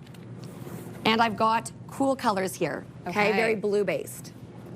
And right away. Okay, so right away you can see a little bit more shadowing. Yeah. Not as healthy. I remove it and you can just see this instant glow. The reason for that, Melissa, is because you're producing more yellow. Okay. And this is why the yellow-based colors are really harmonizing with your natural coloring. Wonderful. So once we know what the undertone is, then we need to know home season. Okay. Okay, Wow. so this is step 2. Okay. We've got winter, very cool, so already out of harmony, very harsh. This is what happens whenever you might feel a little bit like the colors are wearing you. Okay. Okay, I'm just gonna drop that there. Then we've got summer, beautiful, cool, muted colors. But again, you're warm. These are cool. So these are the colors that you might feel a little bit more washed out in. And I want to see if our viewers will notice the difference when we go to my actual color palette. Okay, so then we've got spring. Spring is bright, it's clear, and it's warm. Already you can see so much harmony. Yeah, absolutely. And these are a lot of the colors I gravitate towards naturally. Yes. I like brighter colors. And then we've got autumn. Okay. Autumn is also warm. Yeah. Okay.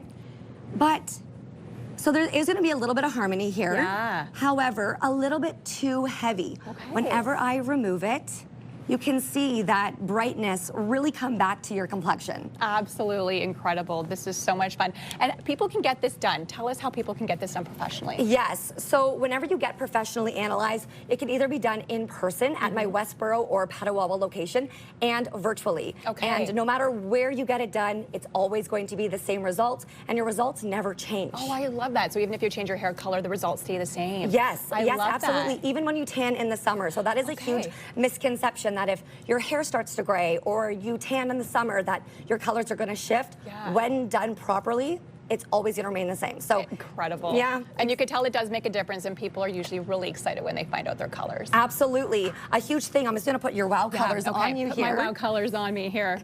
So the big reaction that I typically get is people are really fascinated about knowing that the colors that they were always drawn to, but they didn't know why, they end up actually looking quite beautiful on them.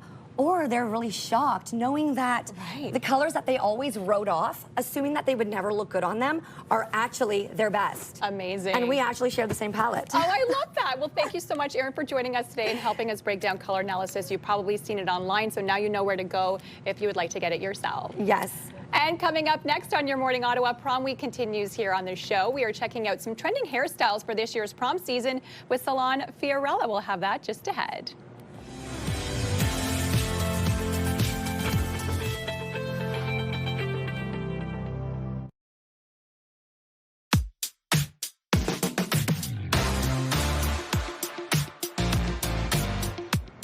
is milestone celebration time for this Thursday, May 14th.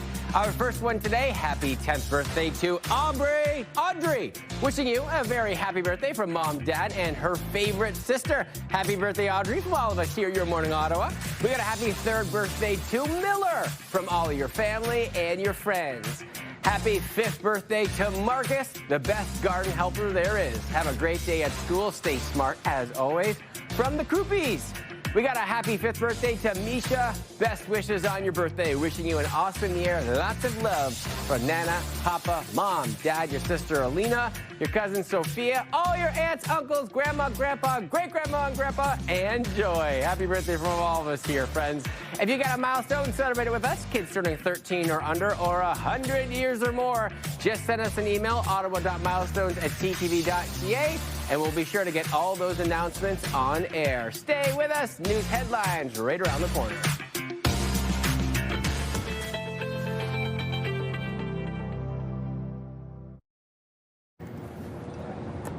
It's Thursday, May 14th. A welcome site for transit riders. There will soon be double car service on the O Train Line 1 starting today. We are learning more about the Brockville mother and her 2 teenage daughters killed in Ontario's 13th femicide since November. And in sports, the Ottawa Charge get ready to face the Montreal Victoire as the puck drops on the championship series tonight. Your Morning Ottawa continues right now.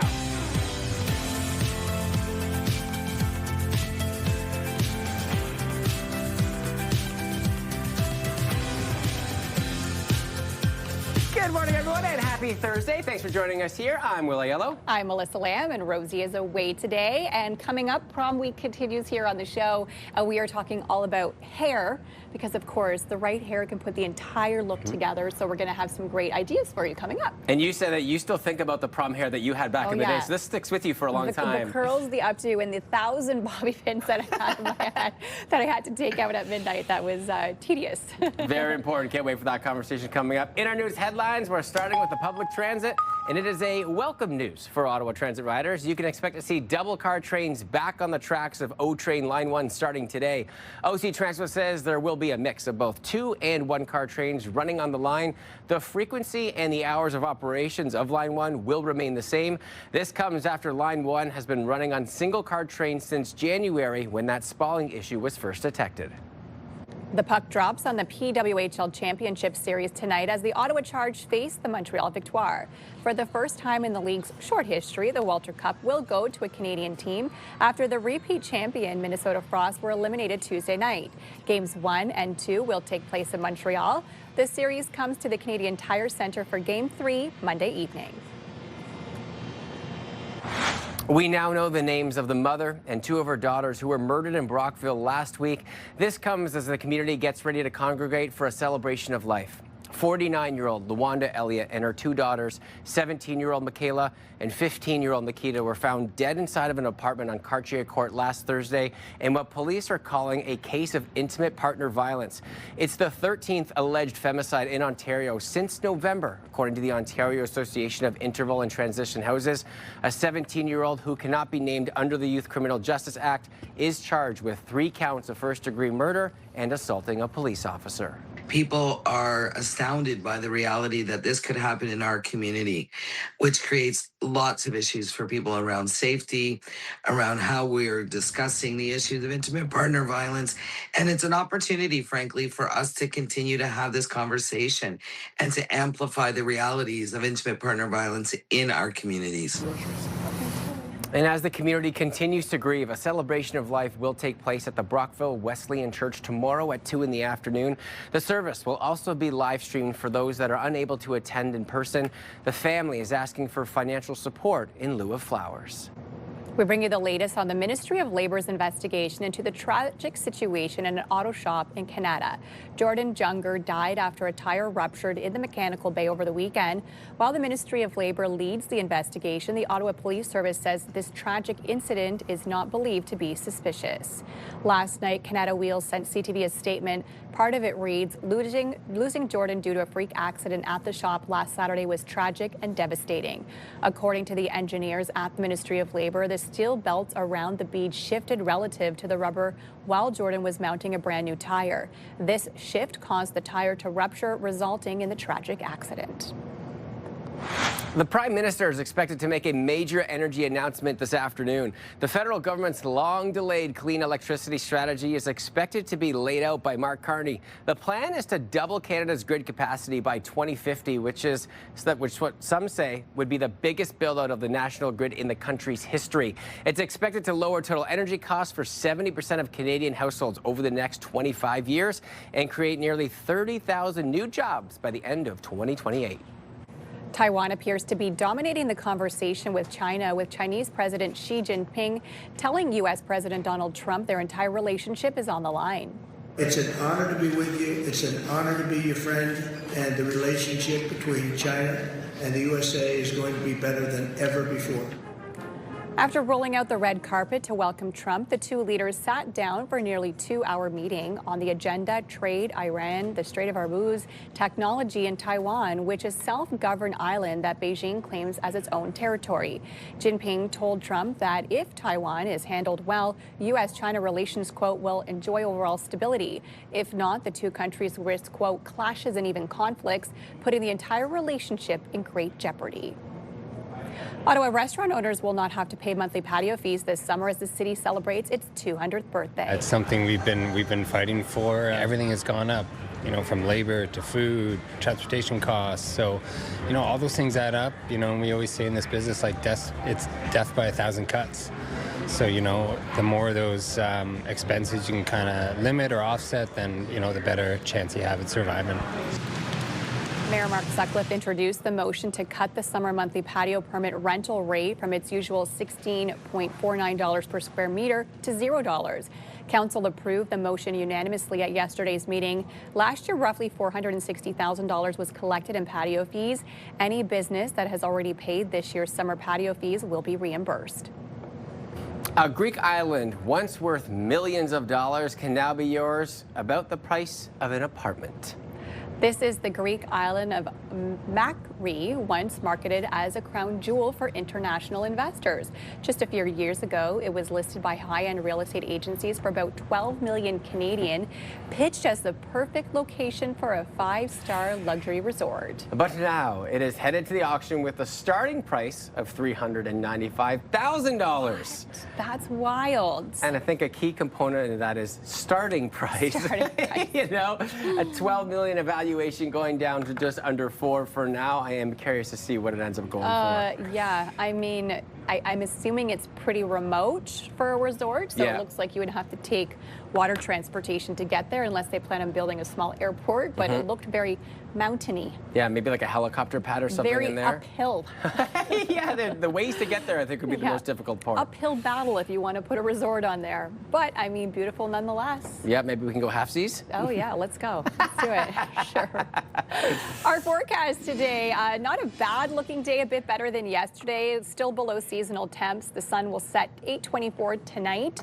As for our temps right now, sitting at 8 degrees, so we have warmed up 1 little degree so far this morning. 8 as well in Cornwall, 6 in the Valley, 9 in Montreal this hour. Still could see some spotty showers, but it is looking better. We will definitely see some breaks from all the rain. Unlike yesterday, was a complete wash of a day. Today's looking much better. Spotty showers kind of off and on. We will see some breaks. It should clear up around 2 o'clock, 3 o'clock in the morning. Still some spotty showers possible tomorrow morning, but then it will clear up into the afternoon and we will see sunshine in through your weekend forecast. Daytime high today only 14, so below seasonal again today, but it's going to get better starting tomorrow. 14 as well in Kingston, 13 for Brockville, Cornwall, the Valley also sitting at 13 today, same within Mont-Tremblant. So it will get better starting tomorrow. 20 degrees is the high for Friday, and finally I can say a stretch of above seasonal temperatures which will stick around in through the weekend and even next week. Temperatures climbing all the way to highs in the high 20s. Monday, Tuesday, highs of 26 and 27. On your roads this morning, traffic has been very slow. We've had a lot of issues on the drive-in, mainly due to construction, so it is quite heavy east to west right now. There is a collision westbound on the 174 at Jeanne d'Arc, collision eastbound Riverside near Pleasant Park. Eastbound on the 417, heavy Bayshore in through Woodruff. Westbound on the Queensway, build up Parkdale into Bayshore. Also westbound on the 174, stop and go traffic, 10th line in through Montreal Road. Champlain bridges are moving well coming in from Gatineau. It's moving slow. All of the bridges are moving well. Riverside Drive, still seeing heavy construction approaching Bank Street, so it is quite slow in that area. All right, traffic not looking so good, so maybe something to cheer you up. Wake up and win with CTV Your Morning and beancars.ca. We could be paying your bills with a massive $20,000 giveaway. Think about all those bills just whoop, being left away. Possibilities are endless for the extra cash that you could use with that. Today's code word is prize. So what you do, head over to our contest page at ctvottawa.ca, or you see that QR code on the left side of your screen. Scan that, enter the code word, which is prize, with all your information for your chance to win. This is the Your Morning $20,000 Pay Your Bills contest, brought to you by beancars.ca in Carleton Place. Good luck to everybody. Oh, not the nicest Centennial Glass sky cam. Rainfall today, but Melissa just making sure that our long weekend is oh so nice. 8:11 on your Thursday. Stay with us. We'll be right back.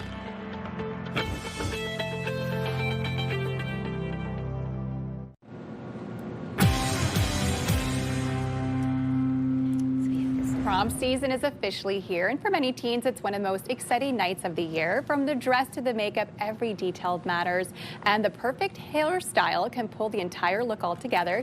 Here with what is trending for prom hair, we have Fiorella Donardo Nosita from Salon Fiorella. Good morning to you. Good morning. So great to see you here. Yes, we have so many great looks. Yes. What are we really seeing for prom this year? So this year it's really beautiful. It's very whimsical. It's like an elevated glam. Ooh. So we're not looking so much at stiff looks, but very soft. Lots of face framing. Okay. Still, you can see a lot. You'll be seeing a lot of the Hollywood glam, like I'm doing on Haley. I love it. This morning, the girls were so kind to come so early. Yes, absolutely. And you know, another way to elevate is that we're looking at a lot of accessories this year, which is a lot of fun. So just to kind of elevate, like I said, we're elevating the looks this year. Beautiful. It's super soft, and what's nice about this and all of these looks is that, you know, there's after prom.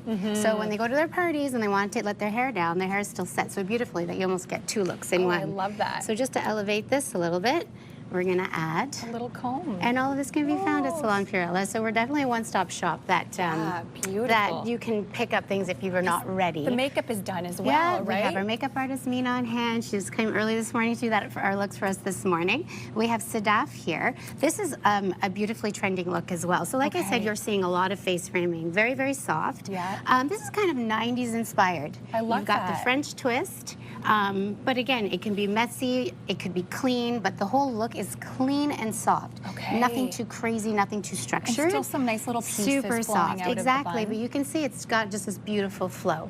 And that's nice because it'll last all night, right? So this is off your face. You don't have to worry about Absolutely. it. If it's hot, if it's cold, That's right. if it's wet, well, you're good it's to like go. carefree hair. I it's love done. it. You put your dress on, you know, and I think it's really important for people when they come for their appointments to have inspiration pictures ready. Okay. So that way you're not looking, you're hopefully not disappointed. So like call your provider, say, hey, can I come in? Can I talk to the stylist? It's always a good idea to kind of sort of come prepared with your inspo pictures, and also the stylist can give some inspiration as well. And maybe even your dress so you can put the full look together. Total Yeah, look. I love that. Okay, so what are we here seeing we have over here? Cassandra. Gorgeous. This is a very whimsical look. Hannah It came early almost this reminds morning. me of a fairy princess or something, Absolutely, right? Yeah, so like, I mean, I love her look today, even paired up with a cowboy. It was super, super cute. And again, these accessories are found in our space. So you can go with or without. It looks beautiful without, very simple. But again, if you want to elevate it, as we're elevating the styles this year, it's a great accessory to add. And so many different colors with these accessories, so you can really match the entire You can look. pick it up or not even match at all. Yeah. It's nice to have a statement piece, Right, Which is what we're absolutely. kind of focusing on. Beautiful. So Kaylin here, Hannah did a very similar style as we did to Sadaf. Okay. Instead of it being super high, more volume, we kept it more of a low bun. This has got a little bit more structure, but again, face framing, not perfect, but still soft and clean. Yeah, and I think that's kind of like, again, the focus. Everything looks shiny, healthy, again, elevated, Do right? you have to have long hair to get these updos? Absolutely no. Okay. This actually, Cassandra has super short hair. We have extensions in there on her today. So Wow, again, okay. another option. Especially if people want to actually wear their hair in a sleek ponytail with some face framing pieces. You can add that like. That Volume. pretty much takes up You would the never hair. even know that this is No, extensions. I know. It blends so Super seamlessly. natural. Super natural. Again, Gorgeous. we do all the services in our space as well. Absolutely And amazing. Melissa, this is our last look again, talking about structure and sleek. The sleek bun. Sleek bun, but also still having the face frame. Still containing like the softness. But what we want for you today is pick an accessory that you like to see in our hair to kind of elevate the style. I'm going to go matchy-matchy with the green, Good play. Yes. And how would you add this little accessory in? So, like Hannah's doing, you can put a couple of them in. You can keep it simple and have only one. But like I said, it just kind of adds a little extra something, Yeah, it right? does. Oh, it's beautiful. I love it. I'm so happy with all these looks. They look amazing. They and look now, so nice. Still room for people to book prom. How soon should they be booking? As soon as possible. We are in May. I believe May and June are the months. They are. We also do group. I find a lot of people requesting to do group bookings. Yep. So call us. We do mobile. We do in-house. You can email us at info@salontrailer.com and we'll get back to your inquiries as soon as possible. Okay. If you can't come to the salon, if you need to come super early, we'll accommodate those early appointments. So we'll come in early. We can do mobile hair. We do pretty much everything. So it's the one time a year, right? Yes. People are very last minute. Absolutely. And I'm sure parents are bugging their kids, book your appointment. Oh, there's time. Well, there's not because it's really filling up We're running out, absolutely. And the nice is you are the one-stop shop. You can get all your hair looks. Makeup, hair, accessories, hair products, hair extensions. We have it all. Wonderful. Well, thank you so much for joining us today for this prom week. And thank you for all of our beautiful models for coming in. They are great. They look so bright good. and early this morning. They do look absolutely fantastic. Here's a live look at our Skycam on George Street this morning. Still a bit of a gray start to your day, but don't worry. We are expecting warmer temperatures into the long weekend. It is 8:19. You're watching Your Morning Ottawa.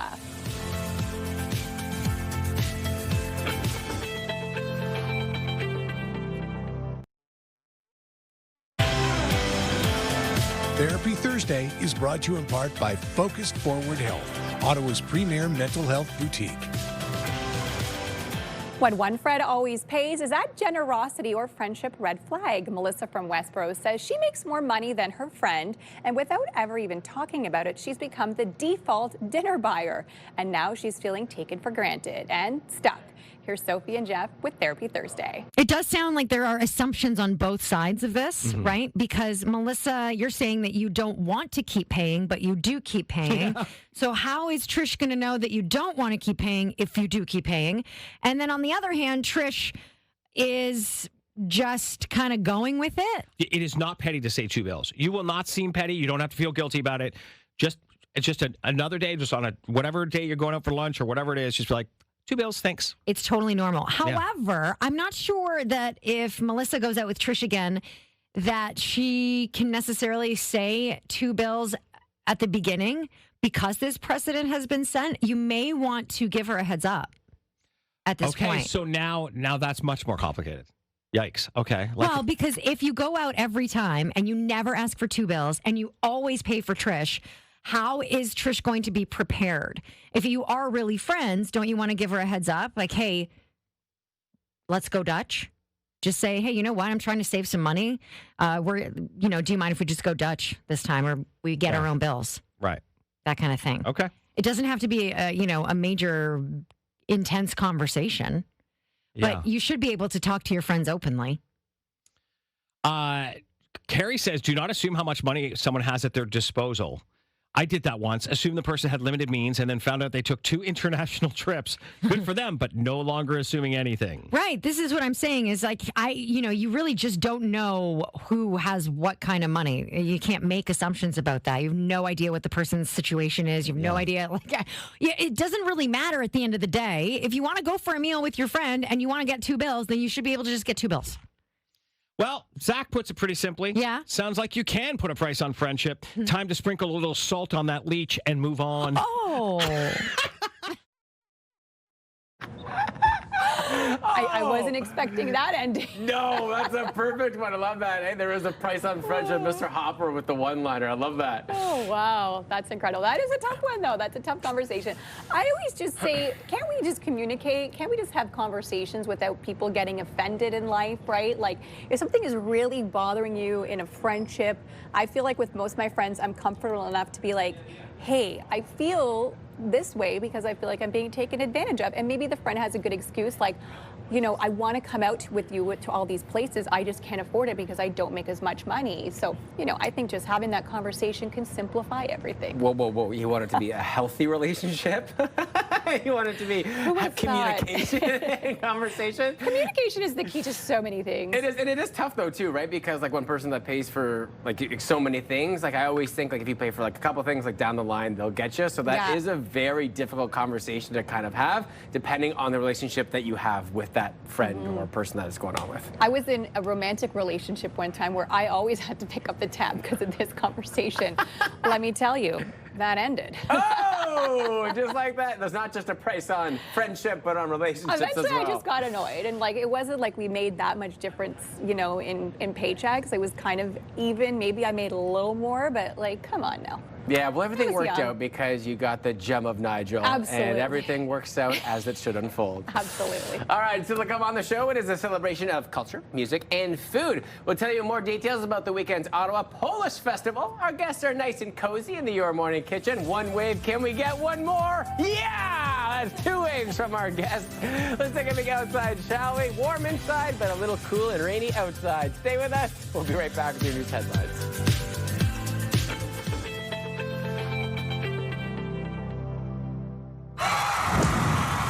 The National Capital Region is jam-packed with incredible experiences you don't want to miss. Hey, it's Tanea Taylor, your iHeartRadio Weekender, powered by Barhaven Ford.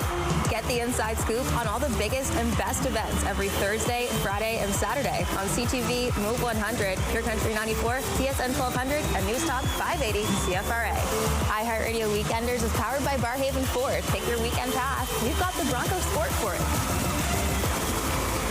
CTV and TSN 1200 want you to be the Myers Automotive Group Team of the Week. Your team could win $1,000 for new equipment, tournament fees, or an incredible team party. Shoot us a quick video uploaded at ctvottawa.ca. Whether it's hockey, ringette, choir, band, or any team in between. Each week, the winning team will join us live in studio at CTV Ottawa at 6 to claim their prize. Enter today for your chance to be Myers Automotive Group Team of the Week.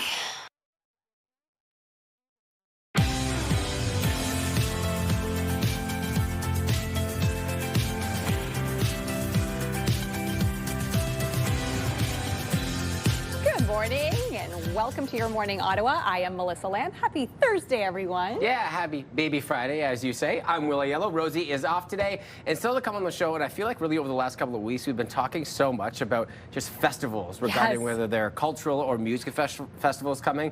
And it's so exciting because we're getting to that time of year with all that. And the Polish Festival is going to be taking over, so we'll have that conversation too. Ooh, and I hope they brought some kielbasa. It's one of my favorites. So good. I think they might have. I had a quick sneak peek earlier, so I think they got something for you on the menu. All right, all those delicious details coming up. We'll start with our news headlines and public transit for today. Some welcome news for Ottawa Transit riders. You can expect to see double car trains back on the tracks of the O Train Line 1 starting today. OC Transfer says there will be a mix of both 2 and 1 car trains running on the line. The frequency and hours of operations, though, of Line 1 will remain the same. This comes after Line 1 was running single car trains since January when that spalling issue was detected. The puck drops on the PWHL Championship Series tonight as the Ottawa Charge face the Montreal Victoire. For the first time in the league's short history, the Walter Cup will go to a Canadian team. After the repeat champion Minnesota Spross were eliminated Tuesday night, Games 1 and 2 will take place in Montreal. The series then comes to the Canadian Tire Centre for Game 3 Monday evening. To an update we brought you earlier this week, we now know the names of the mother and 2 of her daughters who were murdered in Brockville last week. This as the community gets ready to congregate for a celebration of life. 49-year-old Luanda Elliott and her 2 daughters, 17-year-old Michaela and 15-year-old Makita, were found dead inside of an apartment on Cartier Court last Thursday in what police are calling a case of intimate partner violence. It's the 13th alleged femicide in Ontario since November, according to the Ontario Association of Interval and Transition Houses. A 17-year-old who cannot be named under the Youth Criminal Justice Act is charged with 3 counts of first-degree murder and assaulting a police officer. People are astounded by the reality that this could happen in our community, which creates lots of issues for people around safety, around how we're discussing the issues of intimate partner violence. And it's an opportunity, frankly, for us to continue to have this conversation and to amplify the realities of intimate partner violence in our communities. As the community continues to grieve, a celebration of life will take place at the Brockville Wesleyan Church tomorrow at 2 p.m. The service will also be live streamed for those unable to attend in person. The family is asking for financial support in lieu of flowers. We bring you the latest on the Ministry of Labor's investigation into the tragic situation at an auto shop in Canada. Jordan Junger died after a tire ruptured in the mechanical bay over the weekend. While the Ministry of Labor leads the investigation, the Ottawa Police Service says this tragic incident is not believed to be suspicious. Last night, Canada Wheels sent CTV a statement. Part of it reads, "Losing Jordan due to a freak accident at the shop last Saturday was tragic and devastating." According to the engineers at the Ministry of Labor, the steel belts around the beads shifted relative to the rubber while Jordan was mounting a brand new tire. This shift caused the tire to rupture, resulting in the tragic accident. The Prime Minister is expected to make a major energy announcement today. The federal government's long-delayed clean electricity strategy is expected to be laid out by Mark Carney. The plan is to double Canada's grid capacity by 2050, something sources say would be the biggest build-out of the national grid in the country's history.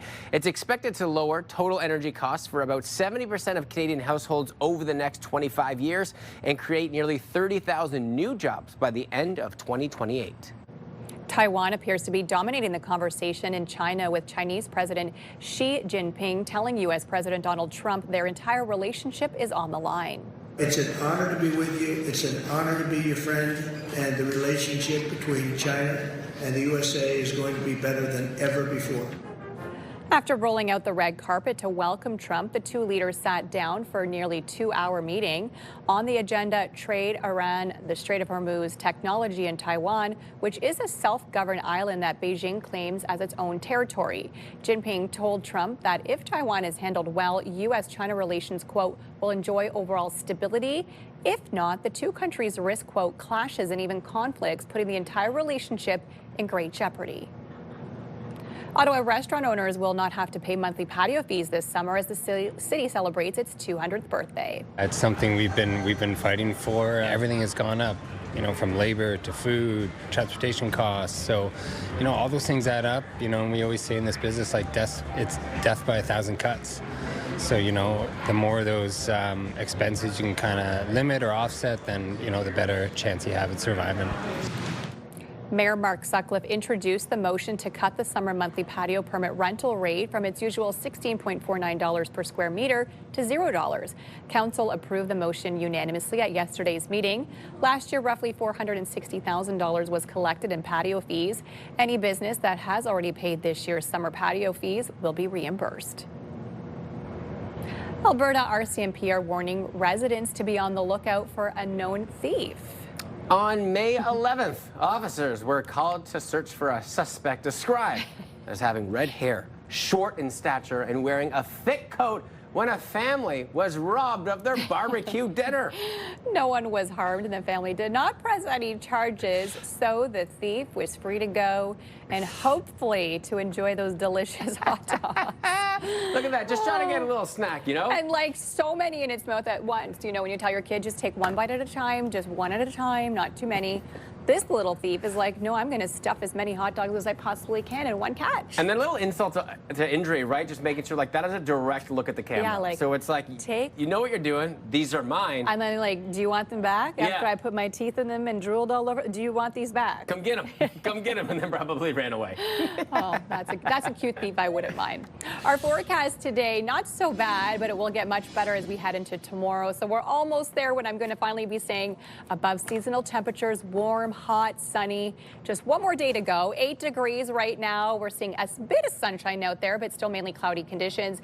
7 degrees in Kingston, Trenton area. This is what we're looking at in our skies. Some areas still seeing some wet weather. For us, we got a little bit of a break, but still some spotty showers possible throughout the day ahead. So just keep that in mind. We could still see some wet weather for today. More of that rain happening overnight, but it will clear up late in the morning tomorrow. And then we will get to see some sunshine in through Friday.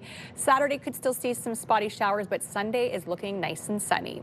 14 is your high for today, so this is the last day that we will see these cooler, below seasonal temperatures. 13 in the valley, 12 in Trenton, 13 along the Seaway and in Petawawa, and over in Mont-Tremblant today. So everybody dealing with these cooler conditions in through your afternoon.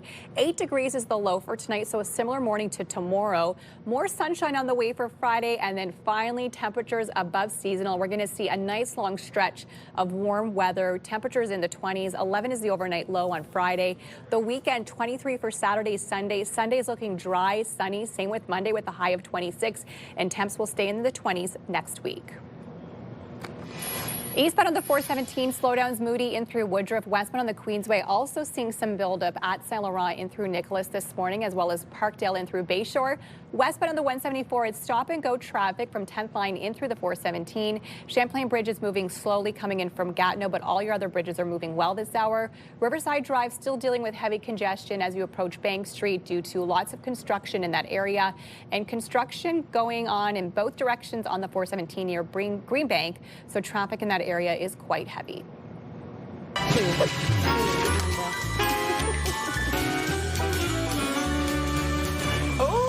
Festival is taking over the Byward Market this weekend, and my mouth has been watering, I think, for at least an hour. We got Justina and Elizabeth joining us this morning to talk about all the deliciousness. Good morning to the two of you. Good morning. Good morning.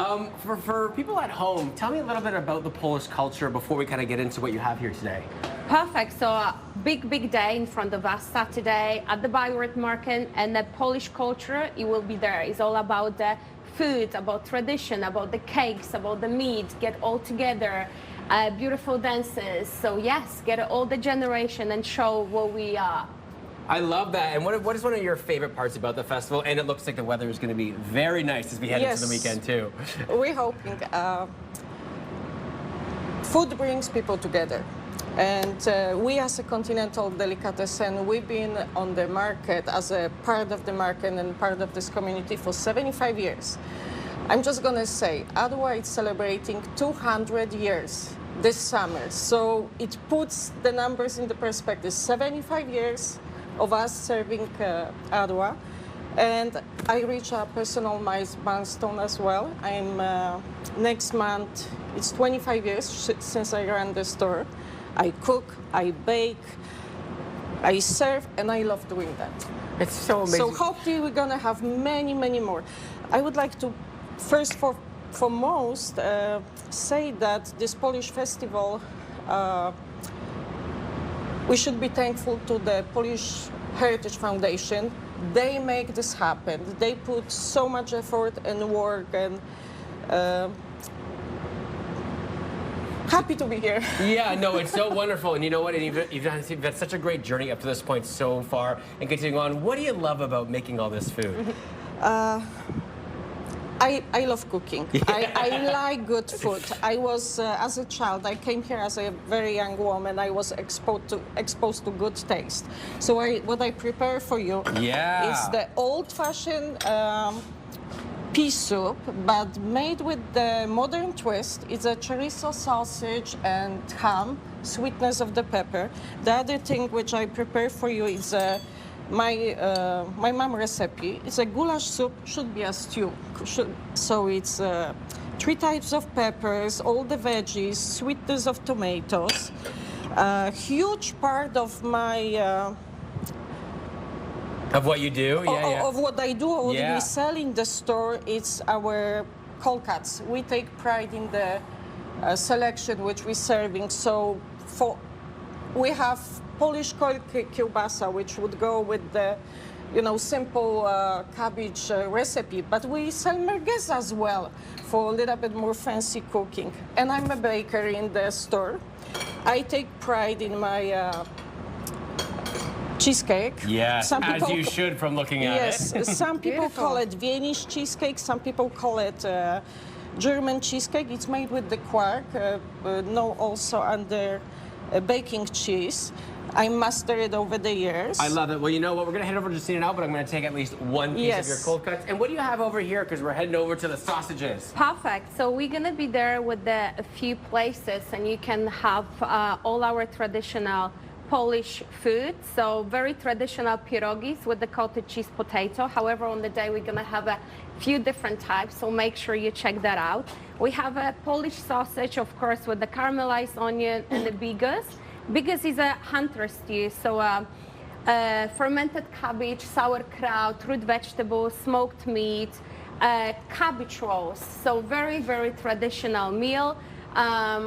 Cabbage with meat and rice, very, very comfortable food, tradition, culture, that's what we represent there. And you can find, so on a Saturday, as we say, Polish Heritage Foundation is a main organizer. We bring all the beautiful dance group coming from Hamilton, our Polanie here from Ottawa. So it will be a beautiful, full of families, full of delicious food. We're gonna have all different places where you can experience what is to be in Poland, what to be a Polish, what is all food about. So yeah, and of course, beautiful merchants. So if you need a Polish t-shirts or if you need any bags or scarves, we're gonna be there. You can find us at the Bayreuth as well, just opposite with beautiful, t-shirt, all sizes available. So yeah, if you need it, we're there. So yeah, are you coming Amazing. Saturday? I'll be there. I'll be eating some delicious food as well because there's so many different things to choose from. Elizabeth and Justina, thanks so much for having me here and providing us with this because I think it's so wonderful. And again, Saturday weather looking very good. All will be perfect. All right. If you want to be featured on our kitchen segment, you can email us, yourmorningottawa@ctv.ca, and we would love to have you on, although I don't know, pretty hard to compete with all the deliciousness we have here. Let's take a peek outside, shall we? Because we're getting that rainfall out of the way through our Centennial Glass Sky Cam before the sunshine opens up just in time for our May long weekend. Stay with us. Full details on the rest of the weekend coming up. We'll be right back.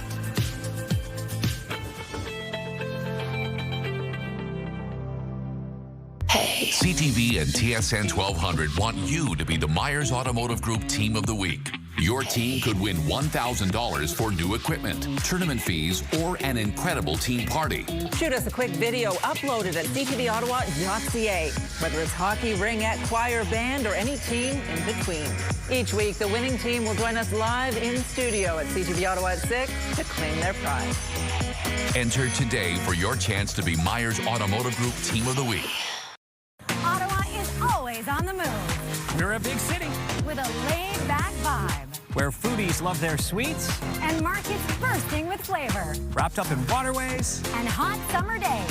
This is a city where culture is on display and the future meets the past, where people come together, always proud, often loud, and positively the best place to live. We move with you, Ottawa! iHeartRadio Weekenders is powered by Barhaven Ford, Ottawa's newest and largest Ford store, and Eastern Ontario's Ford EV leader.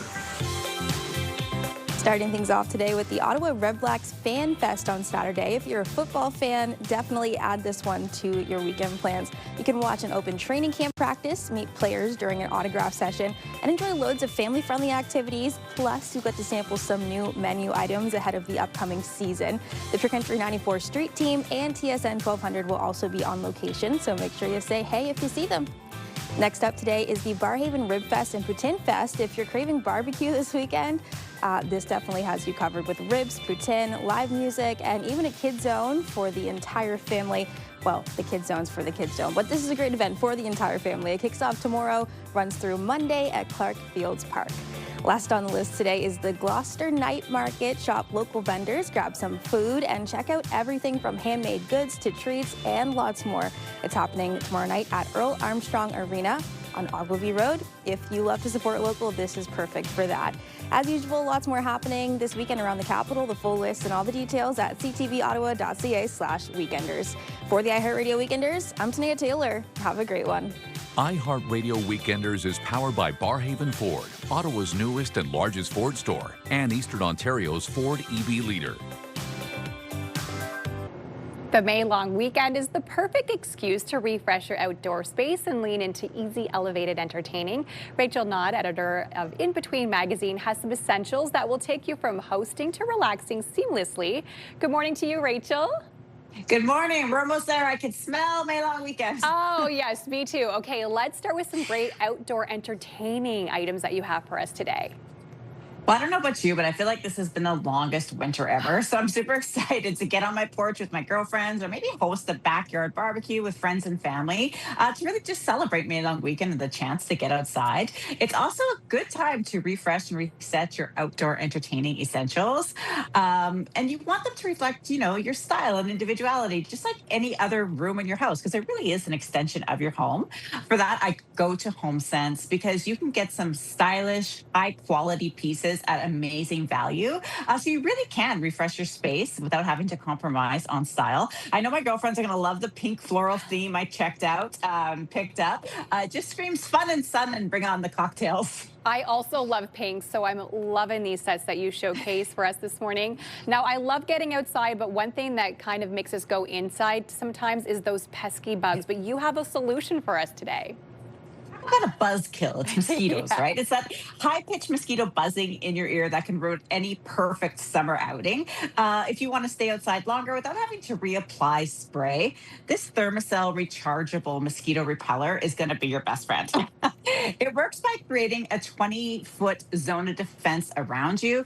It will run up to 9 hours on a single charge, and it's people-friendly, it's pet-friendly. You can grab it at Costco, and for the best value, you can grab the Costco value pack because you'll get up to 80 hours of repellent refill. So it's just great. So you can stay outside longer without the interruption of nasty mosquitoes. Oh, I love that idea. Okay, now some of us will be going on long road trips this weekend or maybe heading to the cottage. One thing I have a hard time with my kids, they are not great in the car, but you have a little travel companion for us today.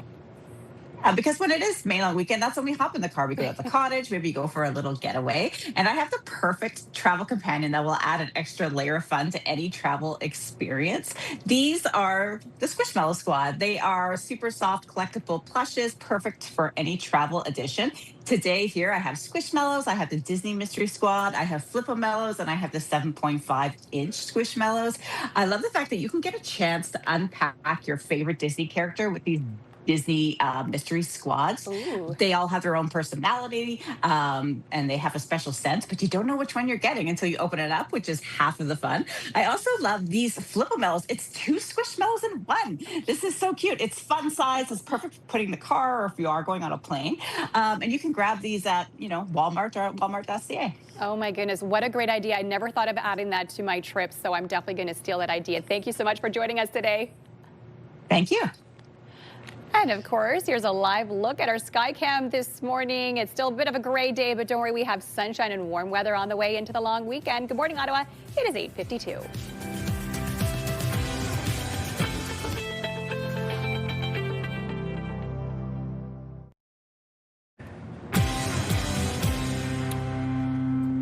Welcome back, everybody. Well, throughout the last couple of months, I'm sure you have noticed, we have been highlighting different areas as part of our Your Neighborhood segment. Rosie, Melissa, and myself, we're heading out to all different locations. And if you have a great spot you think that we should highlight, we want you to send it to us. Email us, yourmorningottawa@ctv.ca. And Melissa, why don't we keep the good news going for people because tonight is a big game. Big game, game one of the Montreal Victoire. And of course, the Ottawa Chargers is for the Walter Cup final. The good news is a Canadian team will be winning the championship because the first 2 years it's been the Minnesota Frost. So now we get a new name, a new title, and it's going to be a Canadian team, which is exciting. But I have a feeling it's the Chargin' 4. Like, that's what I'm banking on. First 2 games, of course, are in Montreal and then comes home to the CTC on Monday. Yeah, and on Monday, too. It's a best-of-5 series, not like the NHL, it's best-of-7, so it could be done in just those few games. Monday at the CTC, and then if needed, it'll be again on Wednesday. There are still some tickets available. Last time that I checked, the 100s and 200s were all gone. Really? So it's just into the 300s, and I feel like that place is just going to erupt. Exactly, especially since it's like the last hockey team we have standing, right? So people are like love their hockey here in the city. Go cheer on the Charge. It was rocking the last game we had at this DTC. Yeah, and you know what? On Monday, really throughout the long weekend, but on Monday, they'll probably open it up again to outside. How's the weather looking for people that want to attend? Not so bad. We can ignore today and let's just go right to the long weekend forecast. 20 degrees tomorrow, but look at that long weekend. 23 Saturday, Sunday, and we are expecting sunshine on Monday, a high of 26. So regardless of where you're cheering on the charge, we have some great weather for it. So I want to say a final thank you because I am off tomorrow. I'll be back on Tuesday. So thank you from the bottom of my heart for a very amazing long weekend forecast because that's what we need, baby. Absolutely. We'll see you back here tomorrow morning, 6 a.m.